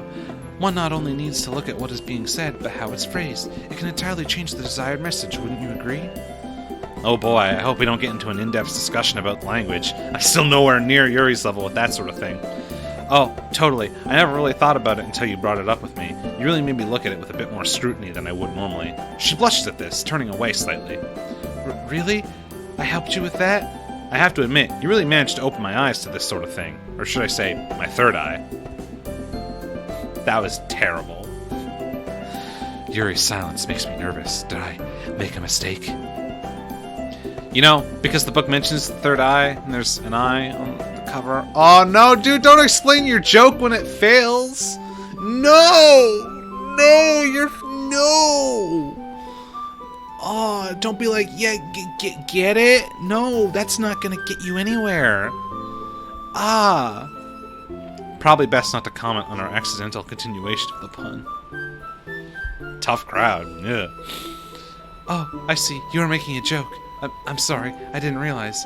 No worries. I just thought it was a good pun. She smiles bashfully. Yes. It is quite humorous, isn't it? Whew. I think that means everything's okay now. Now that everyone's settled in, I expect Mada to kick off the scheduled activities for the club. Like the poetry thing, I've already steeled myself for the critique I'll probably be receiving, but it seems like we have some downtime before then. Oh man, when I first started to learn how to draw, because I've been learning how to draw, for those watching, it was terrible to have the moments of showing like your first garbage drawings to people to get like feedback, because they're so bad. Your first drawings when you learn how to draw are just so bad. It's so fucking bad. Just like these first streams here, these streams are terrible, but they're gonna get better. They're gonna get better. Yes, I do like jazz. I love the Persona 5 soundtrack. That's jazzy. It's fantastic. But yeah, no, just showing your art to people is the worst. And even now, I've been doing it for like a year now, and I'm still not good because I don't do it enough, and I don't practice enough because I do other shit like stream, which is fine. I'm okay. I'm okay with progressing slowly, but I'm gonna turn the music down a bit. It's actually a little loud for me, but it's really rough showing it to people. It's really, really rough. I'm gonna save. It's been a while since I saved. I'm gonna save. Oh well, it looks like I won't be able to just immediately get it over with. What are the others doing right now? Sayori and Monica are having a cheery conversation in the corner, probably discussing club matters, given that they're the president and vice president. As expected, Yuri's face is already buried in a book. I can't help but notice her intense expression, like she was waiting for this chance. Meanwhile, Natsuki is rummaging around in the closet. A few huffs of annoyance sound from her direction every once in a while. Everyone seems to be doing their own thing today. Natsuki is rummaging around in the cupboard, and Yuri is sitting by herself, silently engaging engrossed in her book. Meanwhile, Monica and Sayori seem to be talking evidently about something. I'm not really in the mood to read anything. I slump down the nearest desk. Closing my eyes, I end up listening in on Sayori's conversation with Monica. The problem with the literature club is that it just doesn't sound particularly exciting. Plus, people will probably have their own preconceptions about what the club would be like. I'm a bit worried that they might assume we're all pretentious and haughty. Yeah, it's a shame that people can't look past their assumptions. Still, I'm confident that we can come up with something. We can't just give up. This festival's a real chance to show everyone what literature is all about. After all, because we have such a variety here, everyone's poems and writing styles are so different. Natsuki loves manga, and Yuri's really into horror. There should be something here for everyone, you know? Agreed! I'm glad everyone has such different tastes. It really helps bring the club to life. That's exactly what we want everyone else to see. We just need to find a way of showing it how fun the literature club can be. Something that really stands out and appeals to their creative sides. That doesn't solve the problem, though. What do you mean? Well, even if we come up with the most fun thing ever, I don't think people will come in the first place if it's a literature event. So I think it's more important to figure out how to get people here into the first place. Then, once they're here, we can do whatever to appeal to their creative sides. This is a side of Sayori I haven't seen before. She's really taking this seriously and giving it a lot of thought. Excellent point, Sayori. Where would I be without my vice president? Okay, do you think food will get the job done? I can particularly hear Sayori's face light up even when I have my eyes closed. Food? What kind? You like the idea, huh? I was thinking, cupcakes! Natsuki would love that. Good thinking. Her cupcakes are so good! This works out perfectly! That wasn't why you suggested it. Cupcakes speak to my creative tummy. Seriously though, they really help me write. Okay, cupcakes will do fine. All this talk about food has made me hungry. Anyway, don't forget we still have to sort out the details of the festival itself. I tune out the rest of the conversation as tiredness takes a stronger hold of me. Sayori is still her usual self, bubbly and goofy. I guess some people never change. It brings a smile to my face, although I am surprised to see her so dedicated. I'm always reminded of her as the kind of person who just improvises things. Kinda like me, actually. Ah, fuck!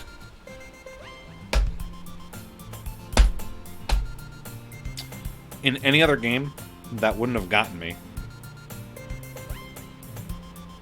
But it's this game.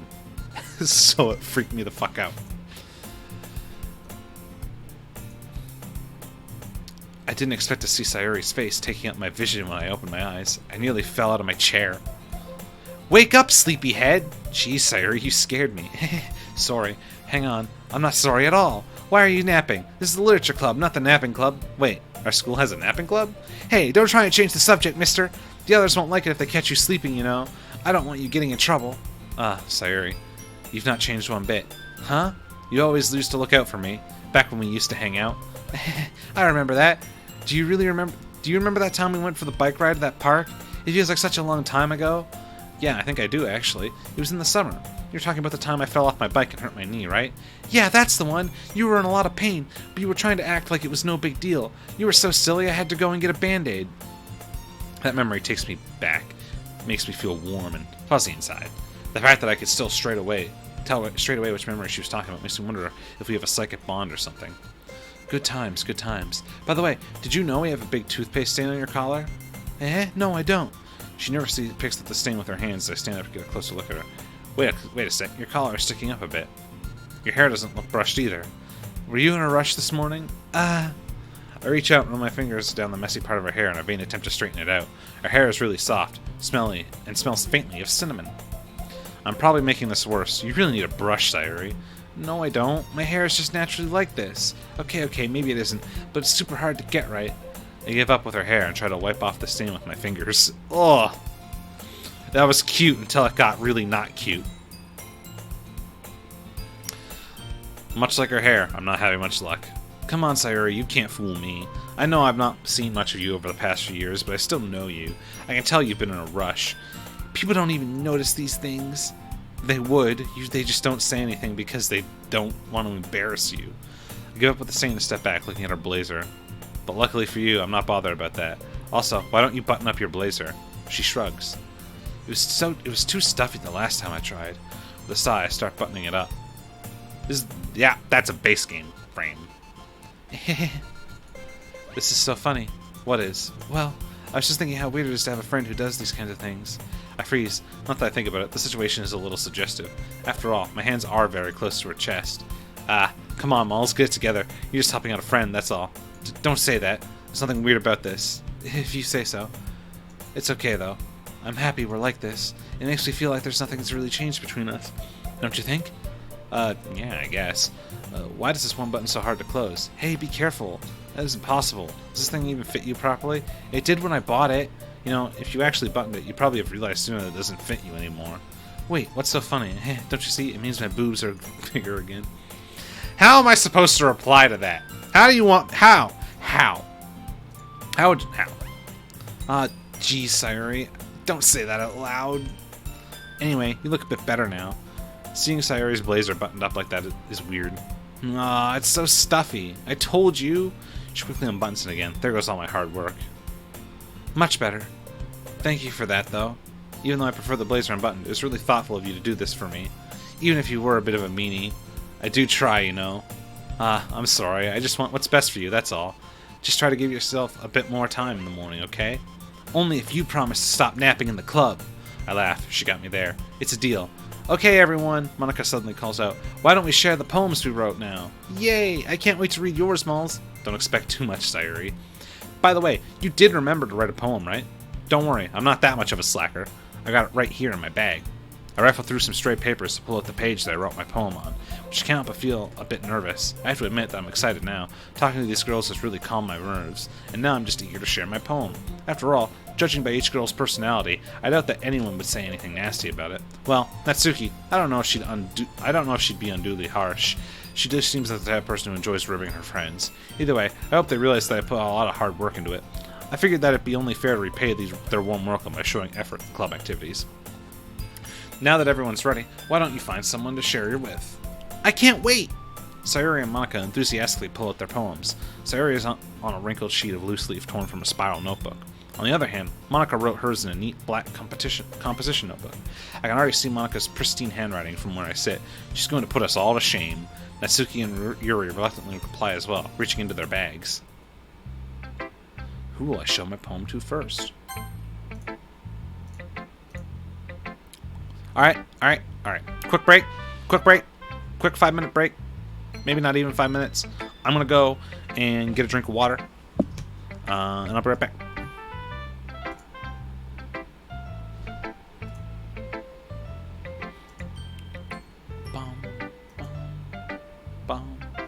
Alright, be right back.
And I'm back.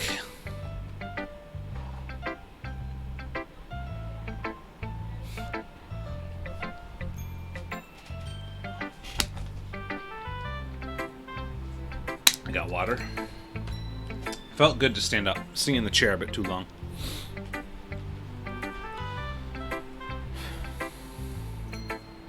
I'm gonna turn my light on because my eyes are starting to get a little strained playing in the dark like this. Where'd it go? Who should I show my poem to first? Well, I'm already talking to Sayuri, so... I'm definitely most comfortable sharing it with Sayuri first. She's my good friend, after all. Damn it. My fucking chair keeps rolling over my headphone cable. Wow, Malls! This is so good! Seriously, this is your first poem? Huh? It's not that good. Jeez. Seriously, it is! I love it. I had no idea you were such a good poet. Sayuri, you're overreacting a bit. It's really nothing special. Trust me, it is! How did you write it? Huh? What do you mean? Like, what did you think of while you wrote this?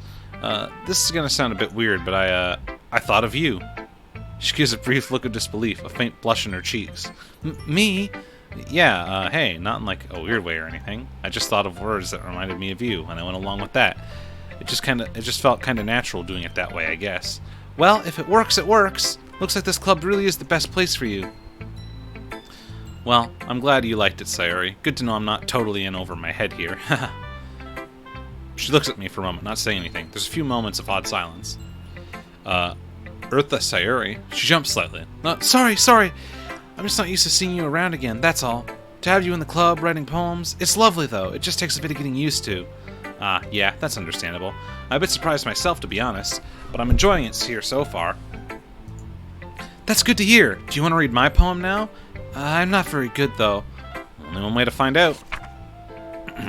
This deserves it. Oh, this is a remix. I like this.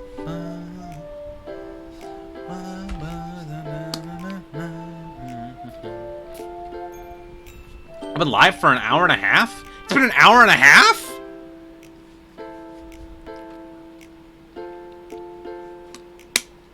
Well, then.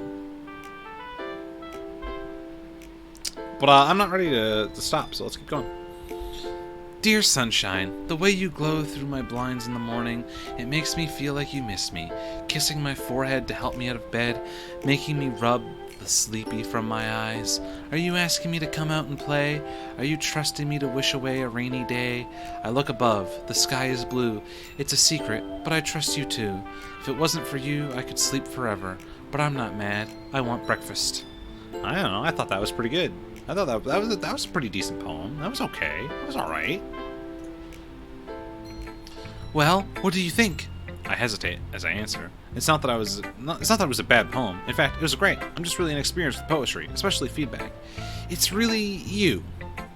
What's that supposed to mean? As in, the poem just really reminds me of you. It made me feel really good inside. Really? Yeah, I had no idea what to expect, as this is my first time reading your poetry. But the way this is written, I don't know. It feels really wholesome and cheery. Like you are. I also really like the last line. Trust you of all people to include breakfast in their poems. Oh man. I could really go for some fucking breakfast, guys. I could really use some breakfast. And when I say breakfast, I don't mean like breakfast like in the morning. I just mean like a breakfast type meal, like eggs, bacon, pancakes, waffles, hash browns. I could really go for that right now. But I'm fasting, and I also don't have those ingredients, and I can't leave my house. Back to the game. Hey, I was eating it when I wrote... Sayuri stopped speaking immediately, as if she accidentally let something slip. Ah, so you wrote the poem this morning, did you? No. Well, maybe. I forgot to write it last night. Well, at least we know where your inspiration comes from. Eggs and toast. Well, I suppose if it sounds silly, but it works, then it isn't silly. Either way, thanks for showing me your poem, Sayuri. It was really good. I'm happy you think so. Anyway, next time I won't forget. Tomorrow's poem will be even better. I'll hold you to that. Who will I show my poem to next? Monica. Hi, Malls! Hope you've been enjoying your time here. Yeah, definitely. I probably sound like a broken record by now, but everyone's been really welcoming. Well, a broken record isn't so bad when it plays something so nice. I guess so. Anyway, since you're new and everything, feel free to bring up any questions or concerns you may have. It's my duty as president to make sure that everything is perfect. I have to say that you've been doing a pretty good job already. I doubt that I'll have anything to complain about. Either way, I'm always open to new suggestions for the club as well, so don't be afraid to bring things up, okay? Alright, I'll keep that in mind. She says that, but it's going to be a bit intimidating to try and criticize Monica, of all people. I really don't think that there's going to be I really don't think there's going to be anything I'll need to speak up about either. One of the other girls would probably say something before I ever needed to. Natsuki definitely would. Now, that that's out of the way, feel like sharing your poem with me? I mean, I don't really have a choice in the matter, do I? Haha, you shouldn't be thinking like that. Yeah, I was just joking, kinda. It's alright, Malls. I get that it's probably really awkward for you to share creative work when you're just a beginner, especially since the rest of us have a bit more experience than you do. That's an understatement. Don't worry, though. We're all a little embarrassed today, you know? I don't think many people out there share their poetry on a regular basis, but it's the sort of thing that you get used to pretty quickly once you get it over with. Yeah, that's true. I hand my poem over with a sigh. Don't grade me too harshly. You'll be fine. I watch nervously as she quickly scans through my poem. Interesting poem, Malls. It has a very mellow yet emotional feel to it. I didn't know that you were this in tune with your feelings, Malls. I feel my cheeks growing hot as they're teasing. You think? No need to feel so embarrassed about this. Poetry is a very personal thing, so it's not surprising to see you putting your raw emotions down on paper. Actually, your poem reminds me of something Sayuri would write. Really? How so? I mean, you and Sayuri are really good friends, right? It shouldn't be too far-fetched for you two to write similarly. Well, I guess you could say we used to be good friends at least. We kind of drifted apart over the years, so I guess it surprises me that we could still have things like this in common. This club is the perfect opportunity to become closer again, don't you think? I guess so. Anyway, much like yours, Sayuri's writing tends to have a gentle feel to it. She often uses her words to quietly meander through her imagination and to explore different emotions. Most of the time, I find that she addresses happiness and sadness in equal amounts, creating a bittersweet tone. Wow, that's kind of unexpected of her. Maybe she's changed more throughout the years than I thought. I know, right? Who knows that someone so happy could enjoy the pain of tragedy as well? You know, sometimes you sound like Yuri when you talk about poetry. Eh? Really? Well, I guess you really like it, huh? You could say that. It'd really make me happy if you could get into poetry as well. No pressure, right? For real though, feel free to explore different things and experiment. Maybe you'll find something in writing. Yeah, maybe you'll find some. Yeah, fuck. We are pre-moved, so our food supplies are whatever is left. Yeah, I know how that feels. I've had pork chops the last 2 days. It's just what I have. And it's like, I like pork chops. Pork chops are fine. They're not even like that, but like they're pretty small, and I have them with rice, so they're not that bad for me or anything. And I cut the fat off. But like, I could go for something else. I wish I had potatoes so I could make a baked potato or mashed potato or fries or anything. I have some noodles. I did noodles yesterday. Well, I don't have a ton of food. I definitely need to go shopping once I'm allowed to leave. For sure.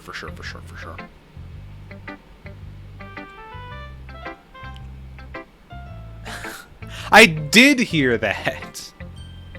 I did. It's probably funner than Sun and Moon. Moving on. Maybe you'll find yourself writing in ways you never would have thought. Just like Sayuri does. Yeah, I'm sure I'll end up doing a lot of different things before I settle on my own, and it'll take a while before I'm completely comfortable sharing my writing. That's perfectly fine. In fact, I'd probably be more surprised if you immediately started writing with your own style. Most people go through the same process that you're going through right now. Trying new things is the best way to find the kind of style that suits you, after all. Anyway, when you talk to everyone about it, naturally they'll be a bit biased towards their own kinds of styles. After all, I know I am. But don't force yourself to write in some way just because someone else wants you to. You should try to focus on what you want to do. Feel free to ask me for help anytime, though. I try to be as objective as possible when I talk to people about these topics. Thanks, I'll keep that in mind. Anyway, do you want to read my poem now? Don't worry, I'm not very good. You sure sound confident for someone who claims to not be very good. Well, that's because I have to sound confident. That doesn't mean I always feel that way, you know? Always on duty as club president, eh? Well, let's get reading then. You know, in terms of these anime things, I have the self-awareness to understand that they're dumb anime tropes. for the most part. But when I watch an anime or I play this, I am a sucker for the childhood friend trope because it gives you inherent connection to a character because you know them already. And it's like, well, why would I get to know these losers when I can talk to the person I already know? And I guess that says a lot about me, doesn't it? It obviously says a lot about me. Why would I talk to new people when I can talk to same people I always talk to?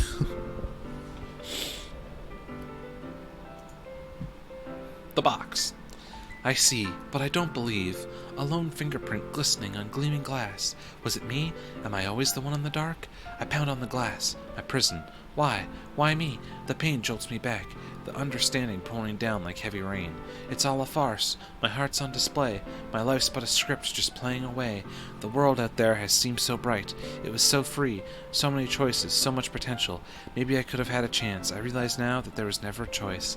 I was stuck in this box, and they on the other side chose for me. Get it? It's a reference because she knows it's a game. She knows she's in the game. I really don't know how much this mod is going to lean into the weird pseudo horror the original does. I'm kind of hoping it's actually more of a vanilla experience that just kind of teeters into it a little bit, because I don't want it to be the exact same experience. But we'll see. We'll see. I'm surprised we've gone so long without running into the other characters, like the teacher man and the girl from the other game, which is 100% from another game. Like, I swear to God.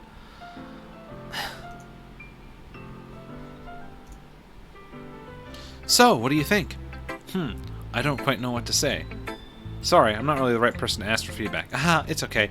I definitely get a certain kind of feeling from reading your poem, but I'm not sure how to put it into words. Maybe I can understand that. Just try to articulate it however you want. You can use metaphors outside of poetry, you know? Well, when you put it like that, I don't know. I'd say that your poem is kind of abstract, very vague at least. Like, I can't quite tell what exactly you're talking about, but even so, I can feel what the speaker's feeling. Yeah, I think that's what describes my poetry pretty well. Really? Yeah. I do like my metaphors, Well, you'd probably be hard-pressed to find a poem without a metaphor, actually. Yeah, they're pretty well covered in English class, at least. The ability to convey emotions and concepts through words describing things even the writer might never have experienced before, I find that really powerful. When you write metaphor... Oh, fuck. Apparently, if you press the right key and the right mouse button, it does that. When you write metaphorically, it allows the reader to focus on emotions in the poem. I guess it kind of opens it up for the reader to have their own interpretations. Exactly! It's fascinating when people can diverge from the creator's original intent to find their own meaning in a work of art. Yeah. What was your original intent, then? I think it'd be more fun if you tried to figure it out for yourself. Look at that. That's the fucking face of someone who knows they're in a fucking video game. That just makes me more curious now.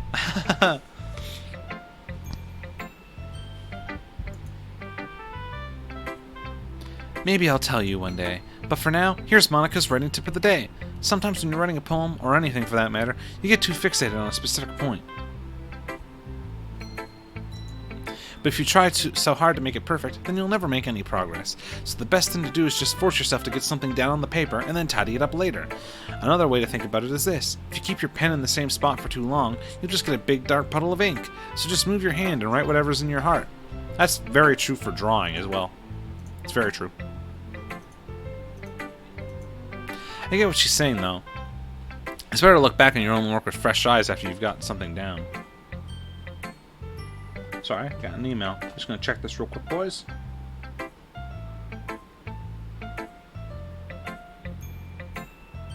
Alright, nothing too important. I get what she's trying to say. It's better to look back at your work with fresh eyes after you've gotten something down. That's my advice for today. Thanks for listening. That's true for art as well. It's very true. I'm gonna hang out with Natsuki this time. I hung out with Yuri last time.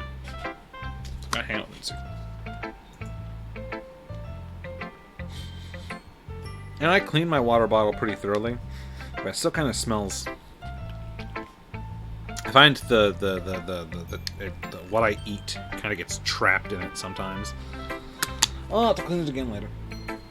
I don't mean necessarily like food particles or anything. Like, the water is clear. Like, you don't look at it. There's nothing floating in it. I just mean like the smell. That kind of, it's not necessarily ideal. Well, it's about what I expected from someone like you. Is that a good thing or a bad thing? What I mean is it's just kind of average. It doesn't really evoke any emotions. So, kind of bland for your taste. Natsuki furrows her eyebrows at me. My taste? What's that supposed to mean? Oh, nothing. Well, anyway, I guess I'll show you my poem now. Not that you'll like it or anything. Aww, this music's great. Yeah, I have a mini fridge in my new place, but, I mean, whoever lived here last, when you open the fridge, it smells dank of weed, and I don't know how to clean a fridge. I don't know how to fix it, so I kind of just don't use it at the moment. We'll see how things go. What I'm trying to figure out lately, battling between two sides of myself, the side of me that is cheap and hates spending money, and the side of me that wants to buy things ethically, and trying to decide where the fuck do I buy my groceries? Because, I don't know, Walmart is gross ethically, like they're evil, but like other stores are really expensive, and like I think Giant Tiger is just like a slightly less evil but still evil cheap Walmart. I don't know where to buy my groceries. There's a Costco, but that needs a membership. I don't know where the fuck to go for my groceries. Yeah, I don't know what the chilling of the weed. I don't know. It just really smells. So I just kind of keep the fridge closed and it's fine. And my air purifier does a great job. Yeah, Walmart food is a little gross. It is. But it's like, but if you look at the superstore, a pound of meat is like $15, and that's like, that's a lot of money. I don't know. I'm sure I'll figure it out. I have enough food to last me until I get out of isolation, and then I'll just shop around, I guess. But yeah, air purifier does a great job of keeping the room pretty fresh, which I appreciate. I bought an extra filter, but the one I have is good for quite a while yet. Back to the poems. Sometimes folks are winners, some only lose, some are go-getters, some only cruise, sometimes we try hard and give it our all, sometimes we give up, what else can we do? Told you you'd hate it. Actually, I like it. What? Don't just say it's good because I'm a girl. Be honest. What? No, it has nothing to do with you being a girl. I genuinely like the poem. Really? Yeah, it's simple, but it's pretty effective. Finally, someone who gets it. People in high school think poetry has to be so formal and vague, but they don't realize that simple writing is just as effective, if not more. The reader shouldn't have to search for the meaning. That's just stupid. Besides, the simpler the writing, the more emphasis on wordplay. Like how I made the most of the lines start with some. Yeah, I noticed that. Maybe the last couplets seem really powerful. Yeah, that's exactly what I was going for. Well, good job then. Ha! Didn't expect that from the youngest of the club, did ya? Yeah, I guess not. Yuri, you're up. Yuri scans my poems with the rise of expression on her face. So, how is it? Yes, sorry, I suppose as far as pressure goes, this isn't bad, but I'm not immensely impressed by it. Wow!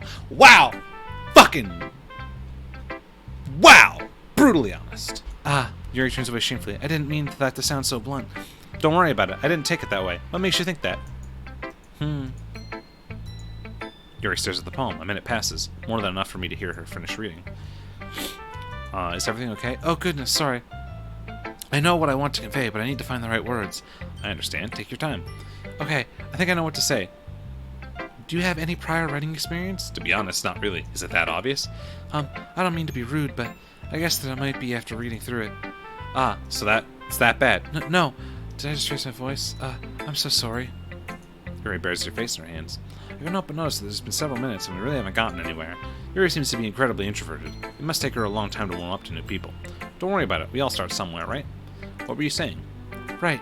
I've just noticed a few qualities consistent with newer writers that showed up in your poem.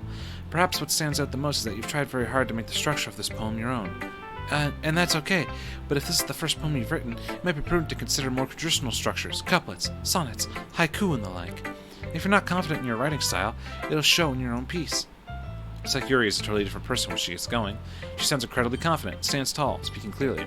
Again, that's not your fault. I think that once you study poetic structures and techniques a bit more, you'll be able to put together a truly wonderful composition. I appreciate the feedback, Yuri. It sounds like you're well versed in this sort of thing. Would it be okay if I took a look at what you've written? Oh, goodness, of course. Please, let me know what you think. I'd be thrilled to explain the process. Yuri smiles dreamily, as if that's a rare opportunity for her, which itself is kind of funny. After all, isn't it supposed to be a literature club? Look at this fancy-ass handwriting. Tumble. Hail falls down like discarded dust of overused emotions, dragging down blankets made of want. Slender strings piece. Oh man, I'm so bad at reading cursive. My eyelids, barely painful, and pulls them shut. Even so heavy. Ever so heavy, ever so heavy. I think I've misplaced something. Is there a piece missing? You need all the pieces to fix something. Please, don't look at it. Don't look for it. There are more important things for you to do today. Hey, Ferb! I know what we're gonna do today.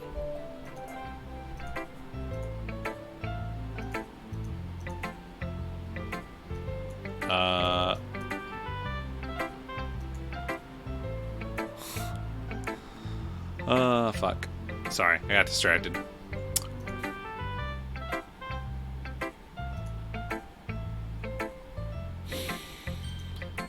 Need another drink, boys. How long have we been going for? Almost 2 hours now. I'm gonna keep going. I'm gonna keep going for a little bit. Probably stop at the latest at 2, because I want to eat. Because I'm fasting and because I only eat 1 meal a day, I usually eat around 2. I'm sorry if my writing's a bit illegible. Once my pen touches the page, I just want to get my thoughts down. It's fine, Yuri. I was able to read it just fine. I wasn't thinking that at all. Are you sure? It seemed to take you a while to read it. Heh, well, I guess I don't see cursive often. Hey, this guy gets it! But it's actually nice when I do. Your writing is actually quite pretty. Is that so? I'm glad you think so. It made your poem stand out even more as well. It's as though your handwriting fits your word choice, or vice versa. It wasn't too short, was it? I'm used to writing longer pieces, but since this is the first time we're sharing, I thought it would be easier to share. Well, that makes sense. Do you mind telling me what it's about, though? I'm not sure I understand. So sorry, I didn't mean to write something confusing. It's not that, I just want to be sure I'm reading it properly. I see. I suppose that from a cursory glance it might not be obvious, but part of what makes poetry magical is how you can conjure up vivid imagery with your words. While on the surface it might seem a bit out there, if you look a little deeper, you might be able to find deeper meaning hidden amongst lines, compounded by the metaphors used. For example, the words and images in this poem aren't meant to be taken at face value. In actuality, it's supposed to represent the last remnants of something lost to the past, and the sense of plaintive longing that comes with it. Huh, that's pretty impressive when you put it that way. Oh, I wouldn't go that far, but thanks for the compliment. Hopefully, during the time you're here, your understanding of poetry will grow, and these things will come to you naturally. I'll do my best. Thank you for sharing with me, Yuri. Of course. Phew. I guess that's everyone. I glanced around the room. That was surprisingly fun, albeit a bit stressful. Already I knew that I wouldn't be able to write to the quality of the girls, but I tried my best. Everyone here is incredibly talented. Well, all the girls at least. Across the room, Sayuri and Monica are happily chatting away. My eyes land on Yuri and Natsuki. They gingerly exchange sheets of paper, sharing their respective poems. As I watch, Natsuki breezes through Yuri's poems, her eyes skipping over the words. Meanwhile, Yuri stares at the paper in her hand, smiling sadly. Natsuki quickly hands Yuri her poem back. Here, I'm done. Already? Yeah, it's not like it was super hard to read. I'm not illiterate, you know. Huh, it was hard for me to understand, at least. I just want to make sure you've caught all the figurative language that I employed. Yeah, I did. It was fancy. Thanks. However, I believe that you'd enjoy it more if you looked deeper into it. I enjoyed it plenty already! Anyway, are you finished with my poem then? Yes, yours is cute. Cute? Didn't you learn anything from our conversation yesterday? Yuri looks shocked, regret sleeping into her expression. Seems like both girls still hold their own prejudices, despite whatever common ground they may have. How can it be cute? You're standing there thinking that I haven't read your poem when really it was you who hasn't read my poem. It's clearly about the push and pull between giving up and trying hard. I know that. I just meant the language, I guess. Well, maybe you should look deeper into my poem, because I use that type of language on purpose. I see. But if I may give a suggestion, these more involved subject matters may be better suited to more complex direction. The art of poetry is deeply intertwined with... Look, I know that you're trying to do, but it won't work on me. I'm sorry, but I don't quite understand. Writing in this way doesn't make you look cool or this way doesn't make you look cool or smart, okay? It just makes you look super pretentious. If you write with the thesaurus open next to you, you're just going to alienate everyone, using all these big words to make up for lack of depth. Poetry isn't about impressing people, so you can just stop. Holy crap. I stare wide eyes at Monica and Sayori, who have now fallen silent, and the music drops. I feel the awkwardness. Like, ooh, feels bad. They stare back at me, looking unsure of what to do. I'm guessing that they don't usually have to end many arguments in the club, although tensions between Natsuki and Yuri already seem kind of high. Lack of depth. Yeah, that's right. So if I can give you some suggestions now. Excuse me, I appreciate the offer, but I really must ask. What makes you believe that I'll accept your advice after you've been so rude to me? Oh, sorry. I read that the wrong way. What makes you think I'd accept your advice after you've been so rude to me? Huh? Rude? That was just blunt honesty. Do you even consider what other people don't hold the same opinions as you? What are you trying to say? Do I really need to spell it out for you? Yeah, you do. I want to see if you're really going there. The irony. I dare you to say it. Yuri gives a small laugh of disbelief. I must thank you, Natsuki. I've never been this angry in my life. It's actually given me the courage to speak up. Is this why you're angry all the time? Guys, you shouldn't... This doesn't involve you!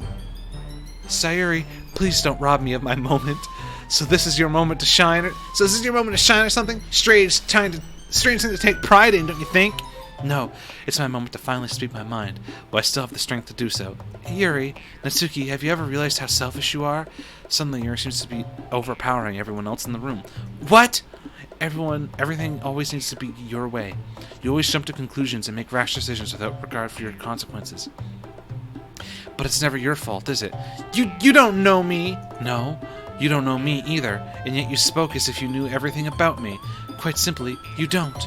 The very fact that you don't think that your blunt honesty was incredibly lewd just goes to show how narrow-minded you truly are. Seizing her moment, Yuri boldly carries on, disdain dripping from each word. I know it must be a difficult concept for you to understand, but the whole world doesn't revolve around you and your manga. So tell me, why would I take advice from someone who can only see their own perspective? Everyone knows it. Monica, Sayuri, even Malls. Don't you remember how hostile you were to Malls when you first joined us? I wasn't being hostile. We haven't had a new member in a long time. Sorry for not keeping on my toes. And that's how I talk to everyone, not just Malls. How am I supposed to change my whole personality to cater how you think I should be? If Malls has a problem with my jokes, he can tell me. You don't get to speak for him. Yuri closes her eyes and shakes her head, carrying on as if she didn't quite hear the outburst. Do you really expect a new member to be able to speak up so easily? Not everyone is as unafraid of being brutish a cretin as you. What? The rest of us are so excited to have a new member, but did that thought ever cross your mind? No, you just let your own selfish thoughts dictate your behavior. Selfish? They weren't. You couldn't be scared. You could have scared them off. That might have been what you wanted. But what about the rest of us? I've just explained myself, for God's sakes, but as usual, you aren't listening. You know, for someone who's been ranting on about how narrow-minded I am, you're pretty intolerant yourself. There, I used a big word. Do I sound like Shakespeare yet? Am I worthy of your attention now? Ooh. Fuck. This is rough. I'm gonna take a drink of water because that outburst took a lot out of me. Oh, you know what's the best? You know what's the best about streaming a visual novel? You can look at your CPU usage and it's at 0.7%. It's great. It's great. Also, Monica and Sayuri don't have any issue with me yesterday. It's just you. Of course they did, Natsuki. They just didn't say anything. Monica is too responsible, and Sayuri's too kind. So why don't we ask Malls then, as the more unbiased person? Fine! Malls, who's right here? Me or Yuri? How did I get dragged into this? I don't even know what to say. What do they want me to decide on at this point? Should I just ignore all the personal stuff and just talk about their poetry? That's a start of the argument, after all. But it's not like I'm a good judge of writing quality, given that I'm just a beginner. I don't think it would be fair for me to take either side either, especially since I'm new here. Maybe I should refer to one of the club leaders. I would say Sayuri's probably the better call here, just because she's more bubbly and lovey, and it's like, yeah, so maybe she can bring it down a notch. Then again, Monica has controlled these two for a while, so Sayuri. I hate being put on the spot like this. Both Yuri and Natsuki are looking at me. While their hostility isn't aimed at me, I still feel like I'm the target of their anger in their eyes. Guys, I gulp nervously as a bead of sweat trickles down my neck. I'm really not the best judge for this. After all, I'm new, so I'm painfully aware of how weak my voice sounds. Neither girl looks impressed. Wow, real help you are. Natsuki. Let me guess. Blah, blah, blah. You're being so rude. You're a broken record. Yuri, shut up. Ah, so you're finally realizing how insolent you are. You got there in the end. Well done. You're such a Stop! Fuck. That was a trip. We're all stunned in the silence. I never heard Sayori angry before, and even Natsuki looks taken back. Immediately, the anger on Sayori's face is replaced by a flood of tears, the anger giving away to sadness. Guys, enough of this. Please. You're tearing apart this club. Please don't do this. I love this place so much, and you guys are both my friends. I hate it when people fight. It's horrible. This place means so much to me, and I know it means a lot to you guys as well. So please, can we stop arguing over whose style is better? It doesn't even matter. You're both unique, and that's what counts. Yuri and Natsuki are both looking incredibly ashamed of themselves. I guess neither of them expected that their argument would hurt Sayori so much. The once raging fire had been snuffed out, replaced with smoldering embers. I really like your simple sire, Natsuki. It's nice to sit down and read a poem that springs to life. I know the others do as well. Monika and I nod in earnest, putting a smile on Natsuki's face. And Yuri, I'm amazed at how complex and deep your poems are. They're really in-depth. But there's no need to argue over which style is better. You can't really compare them anyway. It depends on what mood you're in. She's right, guys. Something you're just in the mood for. Sometimes you're just in the mood for something simple. Sometimes you might want something a bit more complex. It's like music or movies. People like a variety of things. You can't really say that comedy as a genre is better than action, can you? Both types appeal to different things. You can't watch an action movie for laughs, would you? I look over to Sayori and give her a reassuring smile. She returns with a watery smile of her own, rubbing her tears away. You said it, Malls. She turns to face Yuri and Natsuki once more. Now, both of you said some stuff that was pretty mean, and I know neither of you meant it. Neither of you are narrow-minded, although it'd be nice if you could like each other's stuff a bit more. So could you try doing a little better, please, for me and for the club? I can't help but laugh as she puts on puppy dog eyes. I don't think she realizes the right time to use them. Sure, whatever, I'll try. Yuri takes a deep breath, finally lifting her eyes off the floor. You're right, Sayori. I'll also make more of an effort. And Natsuki? What? Natsuki still looks quite defiant, as though expecting another insult from her. I apologize for what I said. Your style has its own merits. Natsuki blinks, as though slapped in the face. She clearly wasn't expecting an apology. It's fine. Don't worry about it. Your style is... She diverts her eyes downwards once more. I guess what I'm trying to say is you write pretty well. I shouldn't have said that stuff. Me either. There's an awkward silence. That's much better, you guys. Thank you for putting your differences aside. We all really appreciate it. I'll go make some tea. Oh, I'll go make some tea. She rushes off as Natsuki wanders over to the closet. I glance over at Monika, who hasn't said a word throughout the whole argument, which surprised me. I should have been the one who said all of that. Why didn't you then? That's mean? Okay, bye. That's really mean. But fuck. It's true. I sounded more accusatory than I would have liked. Well, I know I'm the leader and I run this club, but I'm not the greatest with people. I frown. If she isn't the greatest with people, how could she run a club? She must have caught the confusion on my face as she hastened to explain. Sorry, haha, let me rephrase that. I'm fine with people, it's just their drama that I can't really deal with. Well, that's why you have Sayori, right? She's an excellent vice president, able to deal with the conflict much better than I can, which is pretty embarrassing, at least for me.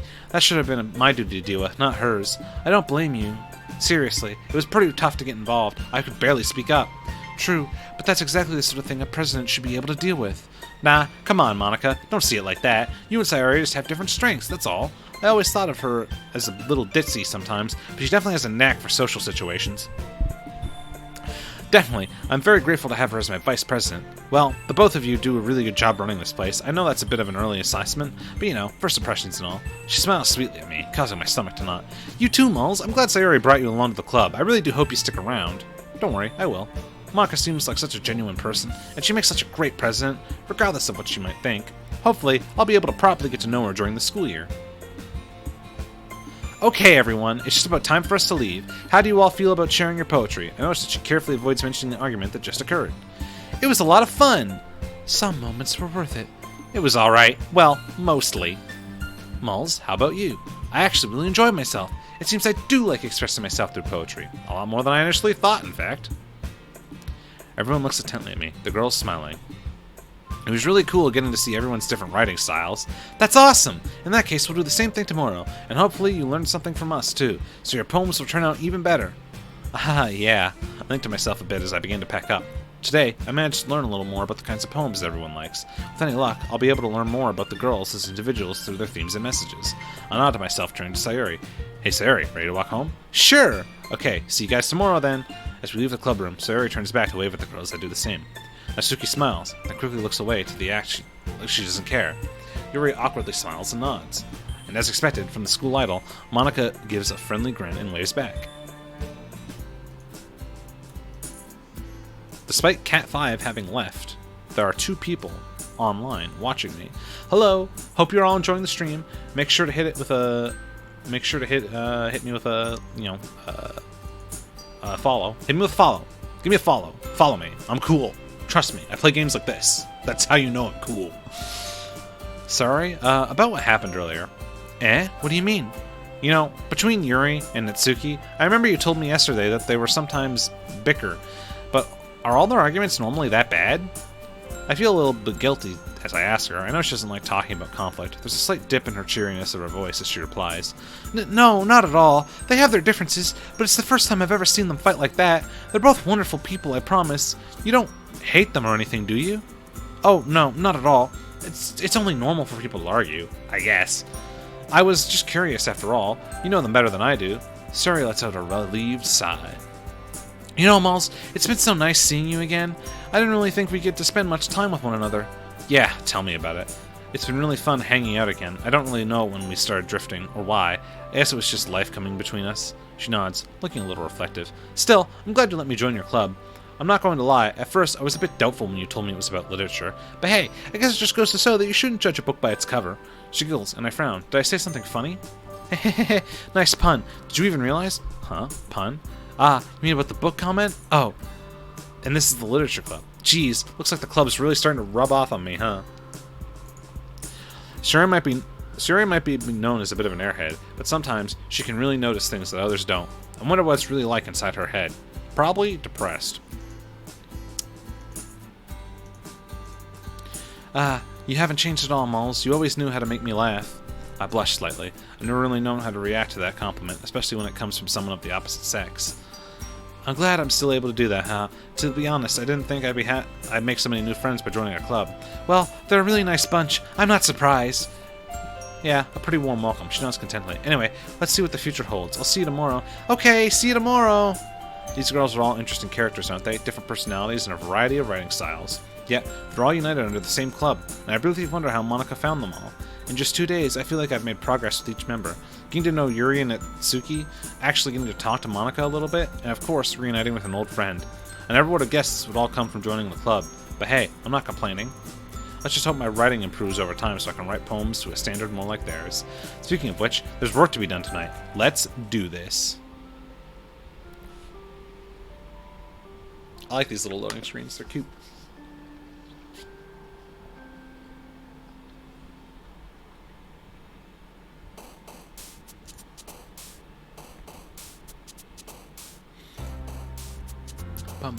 Just one sec, guys.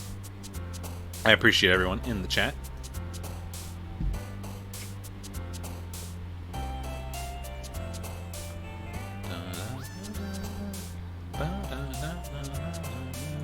It says there's a lot of people in chat. That's weird. If people are in chat, why aren't they saying anything? Nah, I don't care, boys. You can just sit back calmly, watch the stream. No worries, no big deal. I am not one to be too picky. I'm just glad that people are here and seeming to enjoy the show.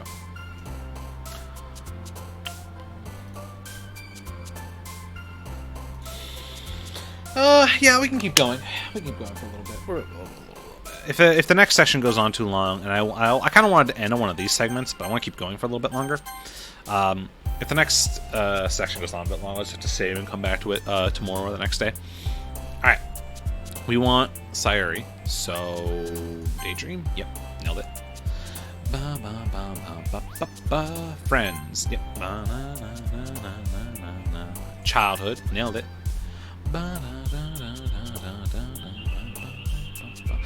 This whistle makes me so uncomfortable. I love how suicide's an option. It's just like, so dark. Memories. Nailed it. I'm doing real good. Fuck, I don't want you. Fuck, I don't want you.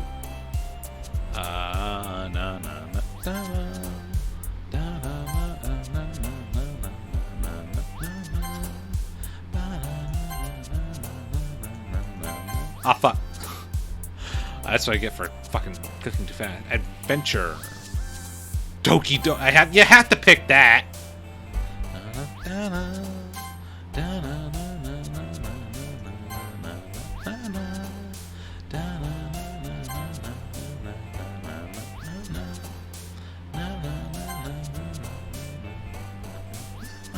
I like this music a lot.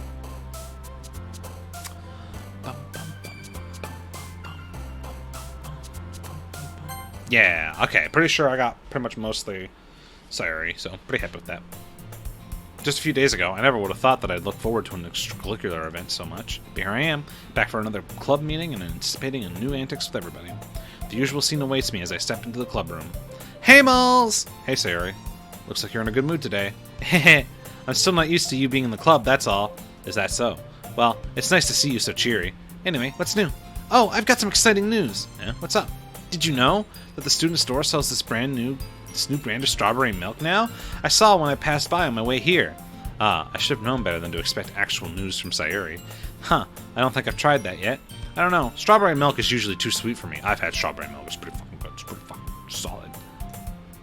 What? But it goes so great with melon bread. Sorry, you could eat a packet of raw sugar and you'd still say it's not sweet enough. Hey, that's an exaggeration. Seriously though, it goes really well with bread. The milk is sweet, and it still has that unique tart strawberry flavor that eased by the richness of the milk. And when you pair that with the fresh bread, the sweetness is spread out even more so that it's just the right amount of flavor. Wow, when did you become Gordon Ramsay? Ha! I'm a food expert, so you should trust me on this. I mean, given how many snacks you eat every day, I don't doubt that you know your food well. I'm gonna take that as a compliment, you meanie. So I'm a meanie for giving her a compliment. Anyway, aren't you hungry now? Talking about food always makes me hungry. Now that you mention it, maybe a little. Great, let's go to the student store and buy snacks together then. Now I see what she's playing at. I raise an eyebrow and Sayuri notices. Mulls, why are you looking at me like that? Well, Sayuri, I have a nagging suspicion that maybe you're only trying to convince me to come with you because you don't have any money. And you just want me to buy you a snack.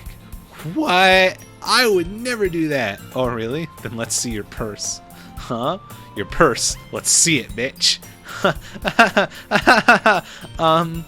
Sayuri laughs awkwardly as she folds her purse. She opens with it and dumps its contents onto the desk. 2 small coins fall out. This little ruse might have really worked had Sayuri not pulled it on me numerous times when we were younger. The amount of times she managed to trick me into buying her another ice cream. I guess some things never change. Nice try, Sayuri. No fair. How did you know? Aha. Now, wouldn't you like to know? Let's call it intuition. In response, she sticks her tongue out at me. Typical. Yuri suddenly giggles. Eh? I didn't notice she was eavesdropping. Looking over in her direction, I catch her peeking over the top of a book. I expected to see more of the new characters by now. Aha. I wasn't listening or anything. I was just something in my book. Yuri! Tell Moles to let me borrow some money. That's none of my business, Sayuri. Besides, you should only buy what you can reasonably afford. It's shameful to manipulate people into buying or doing something for you. Wow, isn't that a little harsh? I'm only messing around with Sayuri after all. Did I didn't mean that. That came out a bit much harsher than I intended. Sorry, Yuri blushes in embarrassment, looking away from us while playing with a strand of her hair. I'll apologize for how I've been acting lately. It looks like she still might be a bit more ashamed of how she acted yesterday. You know, it's okay to be honest sometimes. You shouldn't always keep things that bother you to yourself. There's no way you could think that after. You were right, though. I shouldn't trick people into buying me things. Funny how your 10-year-old self didn't see it that way. She lets out a small laugh, covering her mouth with her hand. Even the way she laughs is so shy and proper. Ah, is this mischievous behavior something Sayori used to display as a child then? Ah, yeah. Although, back when I fell for it, time and time again, you wouldn't believe how much candy Sayori managed to con out of me. Wah! Don't make me supposed to be so sneaky, Moles. Although those candies were so good. I'm surprised, Sayori, coming from you. I guess there's a little devil inside all of us, isn't there? What's going on here? Oh, nothing much. Sayori here was just making up some mischief. Oh? Yeah, she tried to trick me into buying her a snack. Hey, that's not true! Monaco smiles warily, turns on me. I'm assuming this isn't the first time. Yeah, you'd be right. We all share a bit of a chuckle at that. Well, everyone except Sayori does. Hey, you guys are being really mean. Okay, we're sorry. But you did bring this upon yourself. Yeah, I know. But in my defense, I am really hungry. Well, Natsuki chimes in. If you're really that hungry, you can have this if you want. She offers a giant cookie wrapped in plastic. Sayori immediately snatches it out of her hands. Thank you! Sayori hugs the cookie. Jeez, just eat it. Sayori rapidly tears open the wrapper and takes a big bite. So good! Sayori suddenly clasps her hands over her mouth. I bit my tongue. Ha! You're going through a lot over just one cookie. Natsuki takes a bite of her own cookie. Ah, yours looks really good too, Natsuki. Can I try it? Jeez, beggars can't be choosers. But yours is chocolate. Yeah, why do you think I gave you that one? Fine. Still, I'm really happy that you shared this one with me. Sayori goes to her seat and grabs Natsuki and wraps her arms around her. Now, jeez! I get it! Cookie still in hand, Natsuki reaches up and nudges Sayori off of her. Womp. Sayori suddenly leans down and takes a bite of Natsuki's cookie. Hey! Can't do that, man. COVID and shit. Oh no, now I'm going to be demonetized on the YouTube that I don't get monetized for. Oh no. Did you seriously just do that? Mouthful, Sayori trots away to safety. Yuri, Monica, and I laugh as well. Geez, you're such a kid sometimes. Monica, can you tell Sayori to quit taking my stuff? Sorry, you know you shouldn't do something like that without permission. Monica scolds Sayori. I know. I'm sorry, Natsuki, but it was so good. Hey! Everyone but Natsuki chuckles. These things happen a lot, Monica. A little bit too much, to be honest. Don't worry, it's all in good fun. Good fun in teasing each other from time to time, not stealing food. Oh, calm down, it's no big deal. Natsuki pouts in her seat. Everyone calms down and quickly returns to their normal activities. Sayori has already managed to finish her entire cookie. Meanwhile, Natsuki gets up and heads to the closet. Yuri is already lost in her book. Moles! She suddenly comes up to me. I need to get some stuff from another classroom. Can you come with me? Stuff? What stuff? Well, you know how the festival's right around the corner? Monica was going to make some posters to advertise it. So we'll need to get some crayons and markers and glue sticks, that kind of stuff. Alright. Yeah, I'll come with you. Yay! We'll be back real soon, Monica. You seem quite excited about this, Sayori. Of course. It's so much fun exploring empty classrooms, isn't that right, Moles? Monica laughs and nods at us. Okay, just don't forget the poster paper. I won't. Ready, Moles? Let's go. Sayori and I exit the club room. I follow behind as she hums and skips around the hallway. Honestly, it feels like I'm taking a kid to the mall sometimes. Sayori finds pleasure in the simplest things sometimes. Everything is like an adventure to her. Hey, Sayori, what exactly are we doing for the festival anyway? I'm not sure how you would make an event out of literature. Monica and I have it all planned out. Don't you worry. Is that so? Yep. We're going to do a poetry performance. A performance? Of what kind? Well, everyone's going to take turns on stage and recite their favorite poems. Ah, that sounds, well, not exactly boring. But will people be that interested? Moles, you're not thinking about it the right way at all. It's not just about reading poems, it's about performing them. Like you say the lines of the poem like, between my feet, the last remaining flower beckons to me. I twist the stem, fleeing it from its clinging roots, caressing the final joyous moments between my fingers. But to what ends have I summoned this joy? For now, when I look in every direction, the once prosperous field before me is but a barren wasteland. Like that! Wow, Sayori, I had no idea you had that in you. Huh? What do you mean? I've just never heard you talk like that before.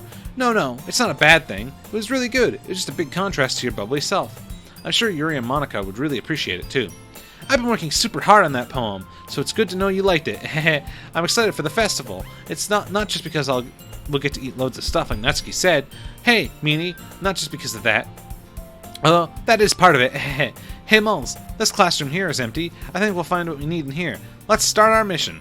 Strange choice of words for someone going into a classroom to get art supplies. But hey, that's Sayori in a nutshell, living in her own little world. Her childlike enthusiasm is infectious, and brings about a special feeling I forgot I had in me.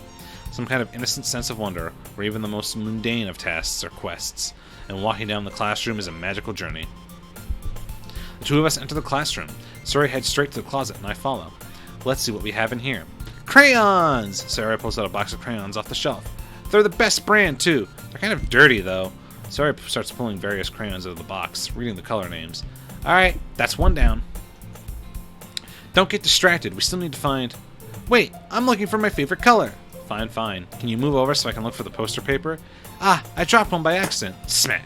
Kya! Sayori bends over and smacks her forehead right into the shelf. She falls to the floor and the crayons spill over her lap. Ow, ow, ow, ow! Sayori, are you okay? My forehead. Sayori clutches her forehead. What happened? Did you cut it? Is it bruised or... No, nothing like that. I think I just bumped it. Geez, Sayori, you really had me worried there for a second. I can't help but let out a chuckle. This is such a typical thing to happen to Sayori. It's almost like she got clumsy written across her forehead. Which, fittingly enough, is where she hurt herself. Hey, why are you laughing at me, meanie? Ah, sorry. I'm not laughing at you or anything. It's just this is so typical of you. What's that mean? Nothing. Let me just see your forehead. Since Sayori is sitting on the floor, I grab her by the waist and pull her out of the closet. You have to move your hands, Sayori. But it hurts. I'll be gentle, I promise. It won't hurt. This is from the main game, too. I almost forgot about it. Let's do a save.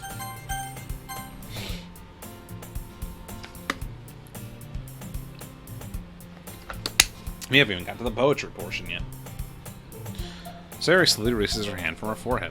I gently brush her bangs to the side. Ow! Sorry. There's a huge red mark on the center of her forehead. A bump is starting to form as well. Ah, don't worry. It's not that bad. But it really hurts! Whimpering triggers a really strong protective instinct I didn't know I had. Hey, I'll get you some ice. It'll keep the swelling down and it should relieve a bit of the pain. Just stay here. I'll be back as soon as I can. Actually, where would I find some ice? Think, Moles, think. Ah, I get it. A cold drink should do the trick. Are you sure? You don't have to. I think I make a great unicorn. Even Wizard of Rain, Sayori makes a silly joke.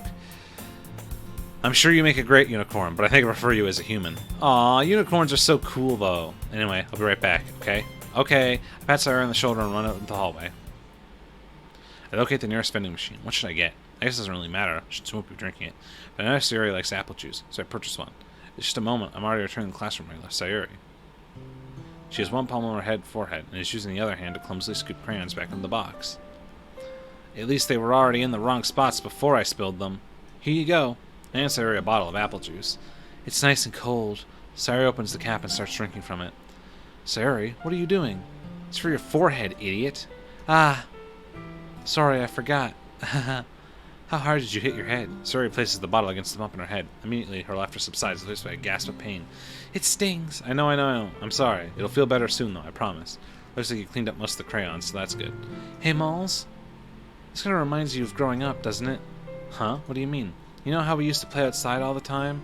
I always tried to keep up with you. You were kind of oblivious in some ways. Like I usually fell behind or had trouble climbing on things you did. But sometimes when I tried to do things I couldn't, I wouldn't get myself hurt. I'd fall and scrape myself or get bumped, and I would start crying really hard. And you'd rush over as quick as you could. You would try really hard to get me to stop crying. It was almost like you blamed yourself and were afraid of getting in trouble if someone found out. Even though it really wasn't your fault at all, you know? Ah, I remember those days. You were always so clumsy. And I guess not much has changed, haha. Hey, I did this deliberately, you know? I raised an eyebrow. I always wanted to be a unicorn. That has to be the least believable excuse I've heard in a while. Okay, I guess I've never really been on the graceful side. I did always feel bad whenever you got hurt when we played together. Looking back, I should have been more mindful of what you could and couldn't do. I guess it's the same here. If I hadn't rushed you out of a closet, you probably wouldn't have hurt yourself. My mother was right. She'd scold me after you got hurt, always telling me that I need to be more careful around you. Moles, don't feel bad about it. It's not my fault for being so... It's not your fault for me being so clumsy. Besides, even if I got hurt those times, they're still my favorite memories of us. It's also made me realize how thoughtful you are. Huh?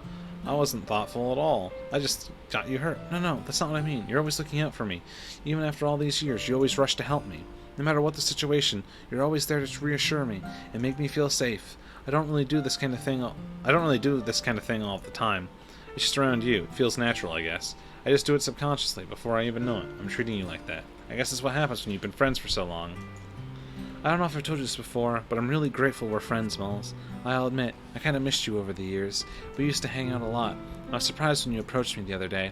I wasn't really sure what to make of it at all at first, but as we got to hang out in the club, share poems, and walk home, I realized that nothing had really changed.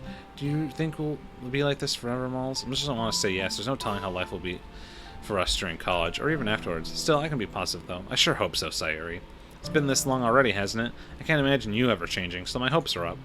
We haven't really talked in years. Then when we do, it's like nothing's really changed. I think I read somewhere that there's a sign of that's a sign of a friendship built to last. So here's hoping. I hope so too. Haha, I'm so happy. She has a whimsical expression in her eyes. We remained silent for a moment. Who'd have guessed that such a simple action to get some crayons would result in such a heartfelt moment? Then again, with Sayuri, it's impossible to tell. Anyway, I guess we should get back. I don't want to worry Monica, you know. Good luck with that. She's gonna see her forehead either way. Not if I hide it under my bangs. Sayuri hops to her feet. Haha. She touches her forehead again. Sayuri, don't stand up so fast after hurting yourself. Huh, sorry. Well, I guess it's too late now. Anyway, let's go. I follow Sayuri out of the classroom. Sayuri plays with her bangs to try and hide the bump, but without much success. In a moment, we make it back to the classroom. Ah, you're back. Good timing. I was about to get ready to start with sharing our poems. Sayuri, your forehead. I was playing with the crayons and set my forehead on the shelf. Are you okay, Sayuri? Yeah, I'm fine. Mom's got me a nice cold drink. Right, okay. Glad you're okay, Sayuri. Did you get everything you needed? Uh-huh, I have it right.